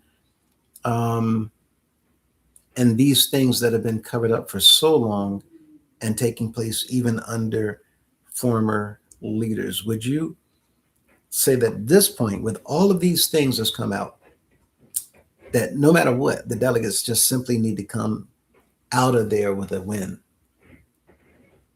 Yes, I would definitely say so, and I would say that I wouldn't say not necessarily a win, but yes, a win. But a win would be just make sure something is different. Don't let it be the same old okie dokie. Do something different. When you see it's the same old okie dokie, just go out in that center aisle and know this: they are going to intimidate you. They are going to try to embarrass you. They are going to make you feel like less than the gum under your shoe. They are going to do all of this stuff. And I feel like they'll probably, if you make a motion or something like that, they'll probably say, okay, well, state your name, house you attend, and your position there. You know, they try to put you really on the spot. But endure that and just, like you've been saying in your videos, and this is something I really want to communicate to the people. Faith in the Most High is not what you're seeing in churches and in the faith. God, I want you to do this right now. First of all, if somebody come to me and tell me do something right now, I may even want to do it right then and there. But I'm like, I ain't doing what you want me to do right now.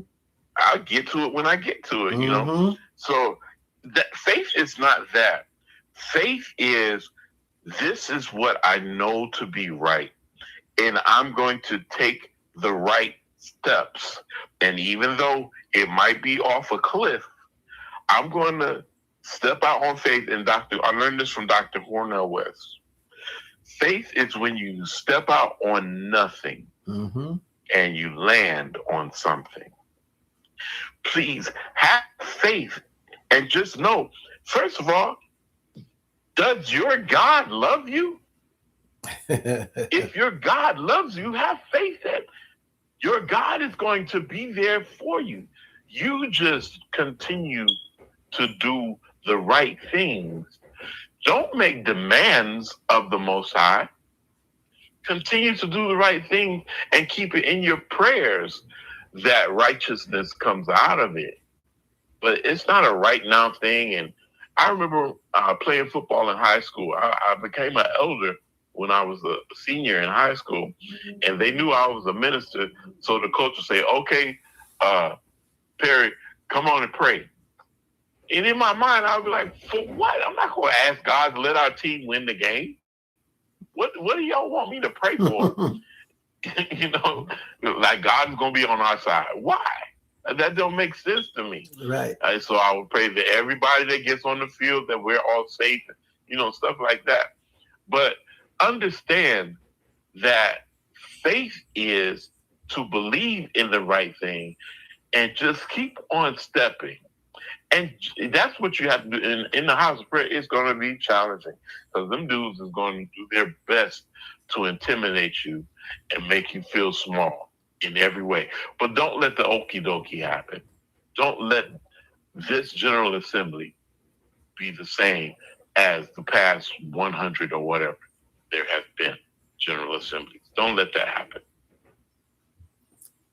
I don't know if I answered your question. I know I was No, actually, this is what I'm getting at when I refer to a win. For the people to be able to stand up within themselves and know that they have the power. Right. Right. And that is righteous. Mm-hmm. Mm-hmm. You can go ahead. That's all I'm saying. Mm-hmm. And that's as it should be. And the law backs that up. The law confirms. What you just said regarding Cornel West, to step out on nothing and land on something, is what we've been talking about. You know, faith is not what you see. And if we keep looking at what we see, then we're going to be met with the opposition of faith, which is fear. But if you stop looking at what we see and look at what we can't see and believe in that, that's faith. We can't see the Father, but many of us claim that we know he's there. You're right. And to put belief in him while confronting whatever is in front of me. David literally faced a lion and came out victorious. A bear came out victorious. So Goliath, you're nothing. Right. Because of that confidence. What are you? You're a human. Right. And I did these things when I was a boy. Right. I know what the one I believe in. So if we get caught up in what we're seeing, they want the people to be afraid. They want the people to be scared. And even though we're talking about, this type of situation, and we talked about earlier witchcraft, there's something that I have not introduced yet that I will talk about in a moment. But even though we talked about witchcraft, how much more powerful is our Father than even Satan himself? Right.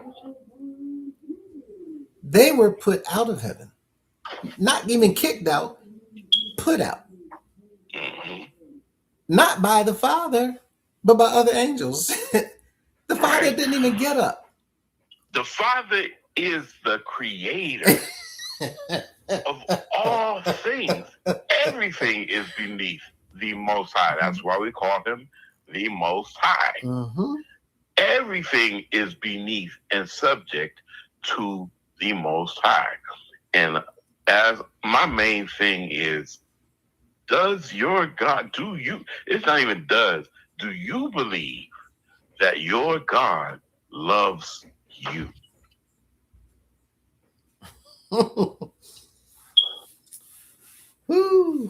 Because he is the Father. And it's the question was asked, how many of you being evil, when your son asks for a fish, would you give him a serpent? Or a loaf of bread, would you give him a stone? If y'all being evil give your children good things, how much more the Father? Right. And one angel didn't do anything, just took his sword out and just waved it over a city. And tens of thousands of people died. Did nothing, just stood there and waved the sword. Powerful, powerful. Okay, that's just one angel. What about the powers of all these other angels? Innumerable. A zillion times 1 zillion. All of the angels and all of the devils and all of the demons and all of the evil spirits, everything in creation, if they all came together and took a war against the Creator by himself, they still would not win. And that's what he's getting at. Everything they have, all of their capabilities and the powers and abilities and everything came from that one source. Came from. Imagine this for people who watch a lot of movies and stuff. The Most High gave Thanos right his power, and yet has an abundance more. Right. What was that? With a snap of a finger? Yeah. Right. And it's so we talk about these things, and the hope is to get people to understand that this organization is nothing. Yeah, they've been here for a while, and the powers that be in here seem to get away with stuff, but it's nothing. And eventually, just like every other, I mean, look at Rome, look at Egypt, look at Babylon. These were territories that people thought would never be destroyed. And they all fell. Every single one. Empires. This is just a business. And let me see where we left off. Spirits are real. Escorian says, you'll be surprised how many witches and warlocks are members of the House of Prayer. Yes, absolutely. All over the place. All over the place. All at the top. All around the bottom. And we've been saying this all the time. We've been saying this all the time. All the time. But let me say this too. Y'all remember the Father showed Ezekiel that the priests were in the temple also practicing witchcraft. When you're involved in idolatry, you're involved in witchcraft. Right. This is literally devil worship. Right. And we're looking at it in the temple. You're looking at individuals bowing down towards the sun, right? It's not just people think that, and you correct me if I'm wrong, people think that idolatry just means that, okay, I'm going to worship the moon and I'm going to call on the moon and I believe in the moon. And that's all the idolatry involves. No. Your G-class necklace, your G-class pin, that's idolatry. Right there. That keychain picture, daddy then, daddy now, that's idolatry. Trusting in it to heal you is witchcraft. That's right. And I told you the story about how broke we were as band boys, and we get on the road on Friday night or Saturday night, and we'd be so tired and we'd be so broke. We want protection, so we go buy a chicken wing, eat the chicken wing, and tie the chicken bones to the windshield wipers or to the grill in the front for protection. Idolatry. Right. Chicken bones hanging from the mirror. Yeah. Because they're bought from the House of Prayer. Right. Woo! But people, we didn't know.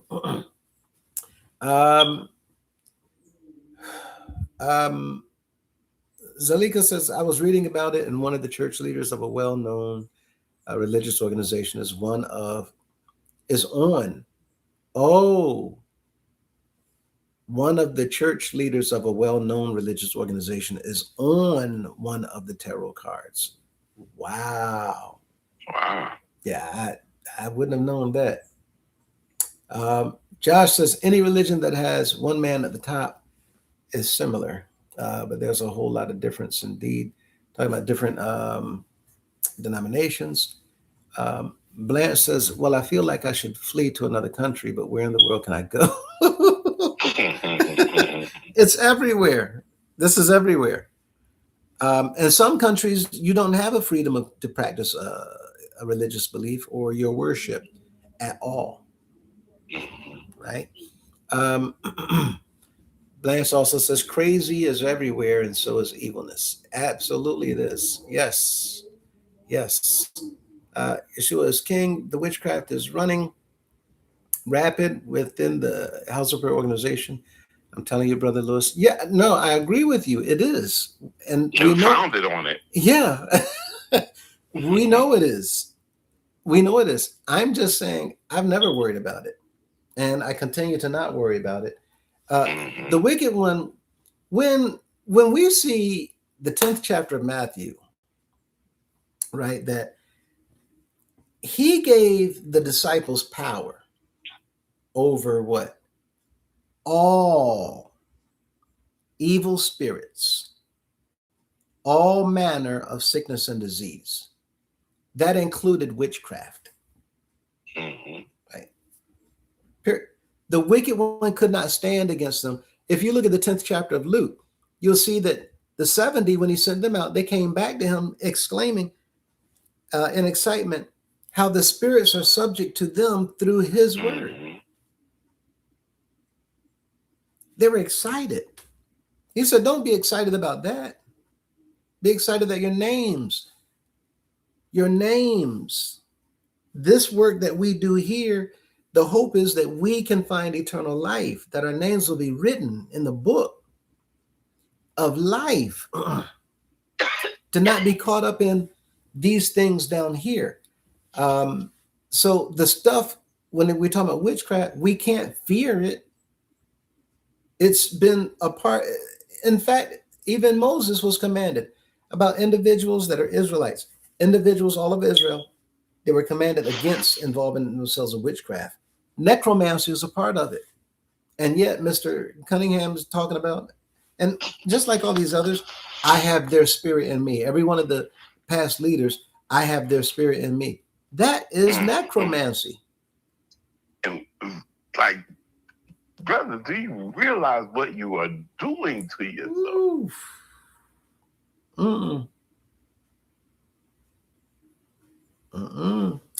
Communicating with the dead. All these things is what Israel was commanded against. And I was telling people for the first time, people didn't understand it. But when you're looking at a person who literally takes on the persona, the characteristics, the persona of an individual, their qualities, their possession, absolutely, sounding like them, talking like them, their mannerisms, all of, and we sat there and witnessed it. Remember when Mr. Madison, New Year's night, said this is Addie Grace, but the members not knowing what we're looking at the time, I did not know. The members praised him for it. Yes. Oh, y'all hear that? Y'all see that? Got caught up. Everybody wanted that recording. But now we know, and all of this is scripture. So we understand, and it's nothing for us to fear. In fact, they're the ones who are supposed to fear us. That's right. So when we stand the way that we do, when we talk the way that we do, when we speak the way that we do, and act the way that we do, and go into a room, it's not to go into fear. We are to go in confidence because of, what is that? 23rd Psalm? 23rd, no, 27th. Yea, though I walk through the shadow of the valley of death. Valley of the shadow of death, I will fear no evil, for thou art with me, thy rod and thy staff, they comfort. That's 23rd Psalm, man. 23rd. Right. Thank you.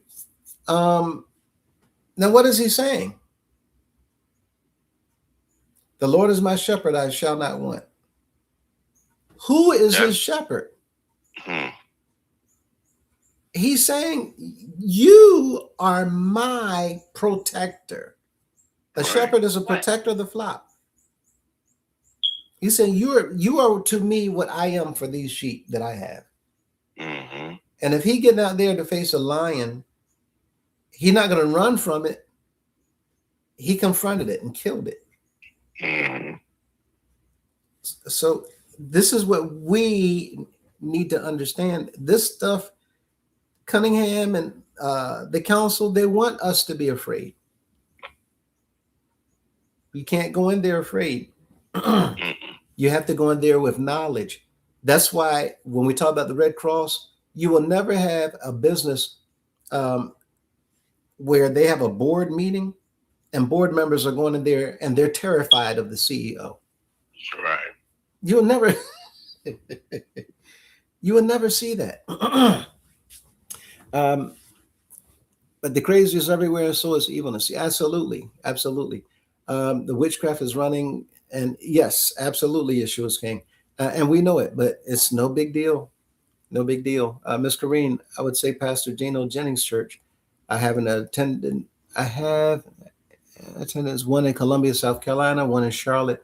Attending their services is like being at the house of prayer. Yes, it is. They only take up one offering, not 10. I enjoyed it. But they're very similar. He's got buses with his picture on it. Am I right? Right. That's on the bus.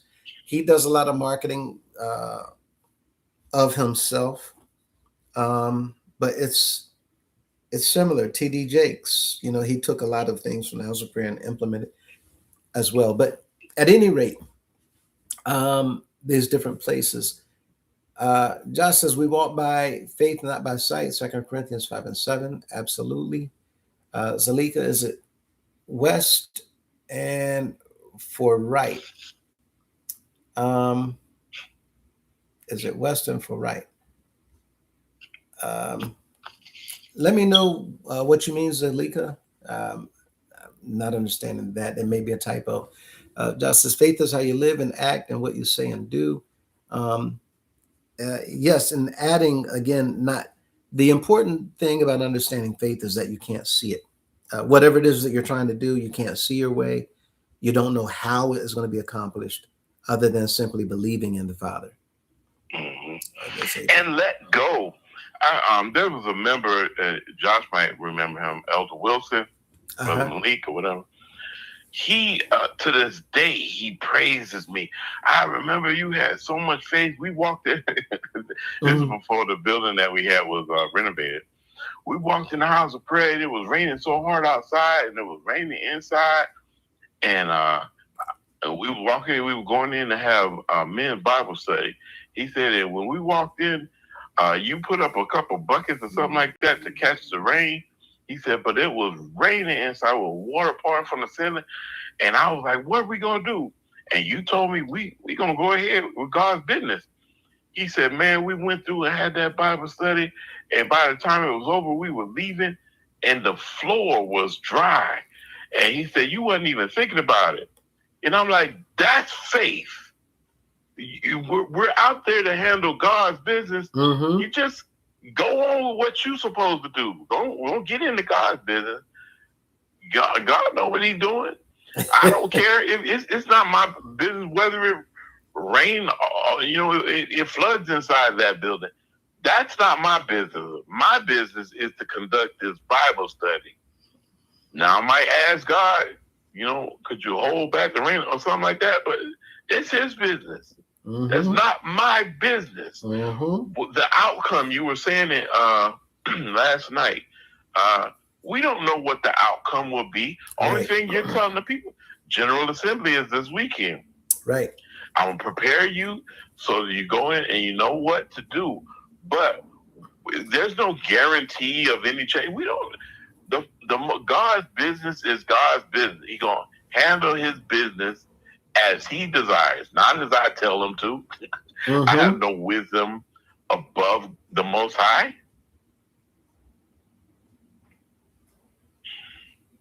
And if we understand this, if the people understand that, if the people became confident and bold and understand that they're the boss, and by the people, I don't mean everyone, but even if it's some of, and people put motions on the floor, and let's say that the motions don't go through a vote, and they don't go through.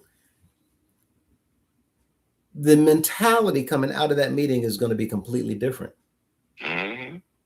Because people are not going to leave that meeting and go back any longer terrified and scared. something will change in that meeting. Mm-hmm. And go ahead. And that's just going to substantiate our case. That's something that could be brought to the attention of the regulating agencies. Mm-hmm. Well, a motion was put on the floor and they just dismissed this motion. They didn't see it through. And, you have to see it through according. You didn't make it up that the House of Prayer goes by Robert's Rules of Order. Yep. Yes. You didn't. They brought that in. They said that that's what they were going to. I remember when I first became an elder, I had just moved to America from the Philippines. That was brought to me. This is how we conduct business. Okay. This is how you do it. They bound themselves under that. Once you set the rules, you show me the rules. Okay, this is what we're going to play. This is how we playing. You got it. Let's go. You can't change the rules mid-game. And no one has that legal right, especially in a nonprofit, except those who do it lawfully, and everybody has to be on board. Mm-hmm. Josh says in Hebrews 11:6, but without faith it's impossible to please him. 100%. Yeshua is King. Kareem Bratton, Geno Jennings on Oneness Pentecostal. That means that he did not believe in Jesus as the Son of God. He believed Jesus and the Father are one. Be careful. Yes, I've seen a few videos where he kind of goes back and forth a little bit on that. Ms. Kareem says, yes, the chicken bones. Also, after learning all that I know, I believe that anyone that's sitting in that chair on that so-called mountain is working for Satan. All right, let's go. Right? Yes, Satan said he will sit on high of the congregation. I believe that's what that seat represents. Yeah. And we talked about that a few times. They witnessed a demon take over Mr. Madison's body and thinking this is the Holy Spirit. Yeah, this is what we talked about as well. And people don't want to, entertain such notions, but this is what the scripture is telling us. Calling on, talking to, communicating with the dead it's all there in the scripture. And Ms. Corinne says she's asking about your email address, your email. Oh, Frankie House, just look at Mr. Grace. He looks like he have been dipped in the witchcraft water and blood. He looks creepy. Yes, and I'm going to type in the email address in a moment. But let me ask you about this, Brother Perry. I just received something today. And had you heard, and if so, what are your thoughts concerning? I think it is a 16-year-old girl that was found a few days ago hanging behind the house of prayer on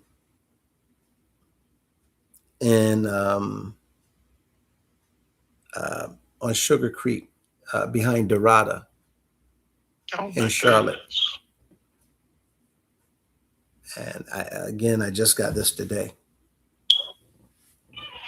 Now, there's several individuals. Was that suicide or homicide?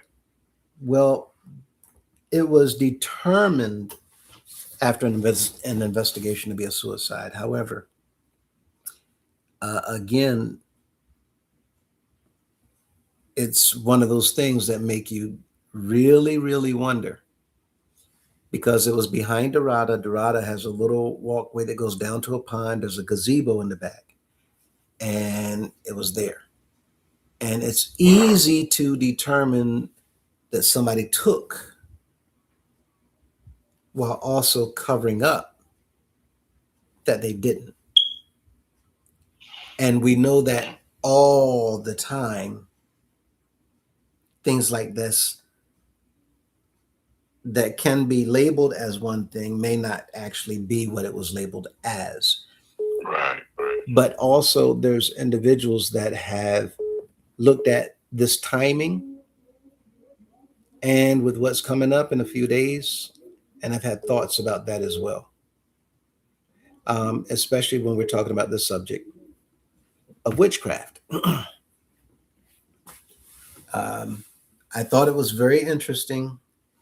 And of course, nothing that we say really, you know, um, is going to mean anything other than it's just us talking. But it really is interesting that this just happened a few days ago, and the timing is what individuals, again, are talking about. Behind Dorada is right beside the parsonage in Charlotte. Yeah.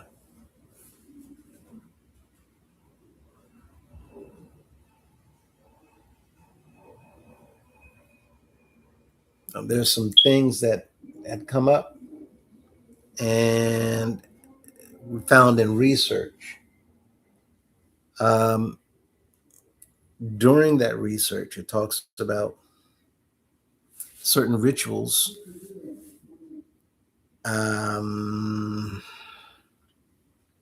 there's certain things that people do from time to time while trying to get things done. Whereas we hope that this is not that.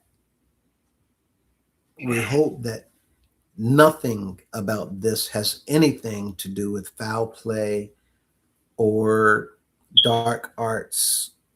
We hope that none of that has anything to do with this. However, when looking at, again, the timing as well as the details of this incident, others are raising questions of speculation. Um, so that's the news. I had not put it out. I was told something like this a few days ago. It slipped my mind, but today I received the actual article about it. Wow. Yeah.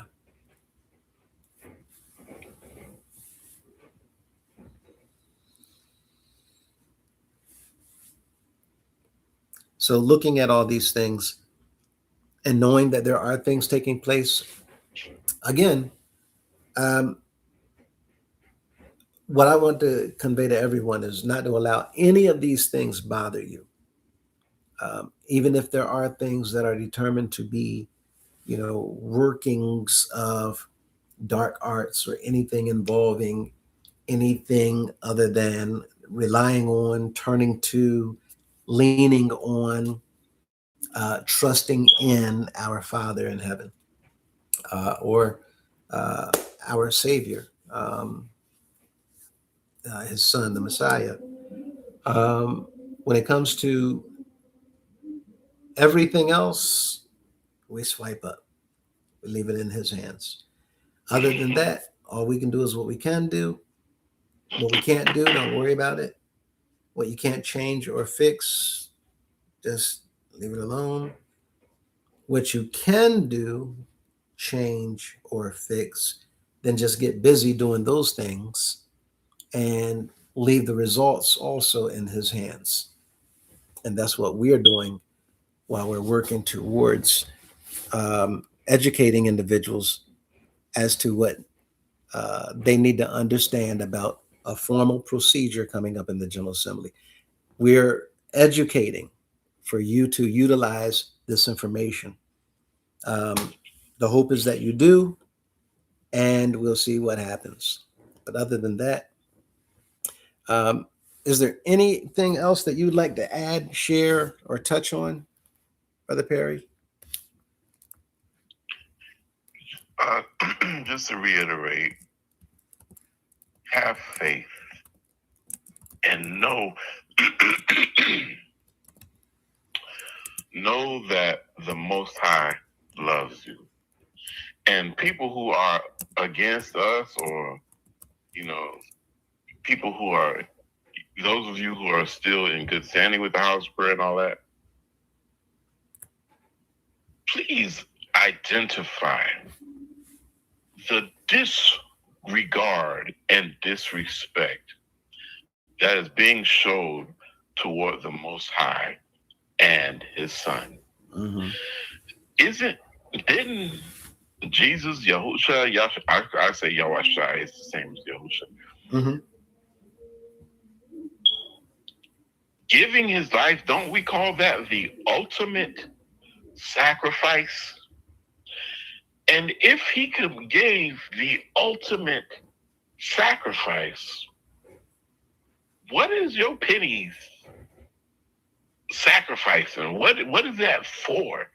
It's for nothing. It's for naught. The Most High is being dishonored, disregarded, disrespected. The Son is being dishonored, disregarded, disrespected.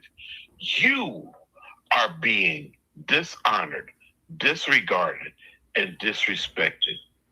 Not because the Most High loves you, but because there is a man who is taking advantage of you. And that is not right for you or your offspring or your parents, your aunties and uncles. It's not right for anybody. And something needs to be done. And if you love that man, help him. Help him by he don't have the power to straighten it out. You think he's got the power because he's tricked everybody. But he does not have the power to straighten it out.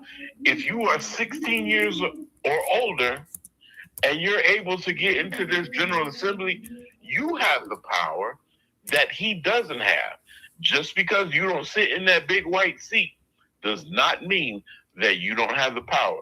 You do have the power to make sure that that okie dokie doesn't continue to happen. You have the power that David had when he killed that lion, Mm-hmm. when he killed that bear, when he struck Goliath. You have that power. You have the power that Daniel had when he was in the lion's den. You have that power because the Most High has love for you and for that dude. All you got to do is stand up and have faith. Please do that. And please know that God is love and he loves you. Love yourself. Love yourself enough to not allow the okie dokie. When you see the okie dokie, say okie dokie. It's time for me to move. It's time for me to make something. If there ain't nobody else gonna do anything, I need to do something right here. Mm-hmm. Please do it. We love you and we love this organization. Absolutely. We we wouldn't be doing what we're doing. Right. Looking forward to hearing from Zalika, since she just emailed. We'll be talking to you sometime soon and perhaps setting something up. Thank you, Brother Perry, for those words of encouragement, motivation, as well as speaking to those individuals that may still have some skepticism or some withdrawals or hesitancy in regards to the upcoming General Assembly. And when we are done on tonight, perhaps, certainly by tomorrow, my aim is to finish up on Wednesday, then we'll be able to look at a more serious focus of exactly what is to take place in a few days and understand even more so why Brother Perry is sharing and saying what it is that he's sharing and saying. So with that in mind, sir, I want to thank you for your time today. I Thank you for having me. Absolutely, absolutely, and I thank your wife for allowing us to have this time and space with you. Um, and we look forward to talking to you again sometime soon. And we will be coming back. It's right now 7:15. So I will say at 9 o'clock tonight, I'll set it up so that we can go into some of the issues with Robert's Rules of Order. And we'll pick up on tomorrow and continue so that we can finalize that and prepare you all so that you will know verbatim what to say, when to say it, and how to navigate yourselves through the General Assembly to even include some surprises to ensure that there's fairness and that there's justice throughout the entire process. So there's things that you can do to make sure that people don't have an advantage over you. And we're going to learn about that tonight as well as tomorrow. With that said, we'll allow you all to enjoy your evening, get something to eat for those of you who can make it back and uh, relax and settle in. But we'll be preparing to come back in about an hour, 45 minutes or so. So until that time, take care, everybody, and we will see you in the next video. Have a good one. All right. All right, Brother Perry, we'll get up with you next time, sir.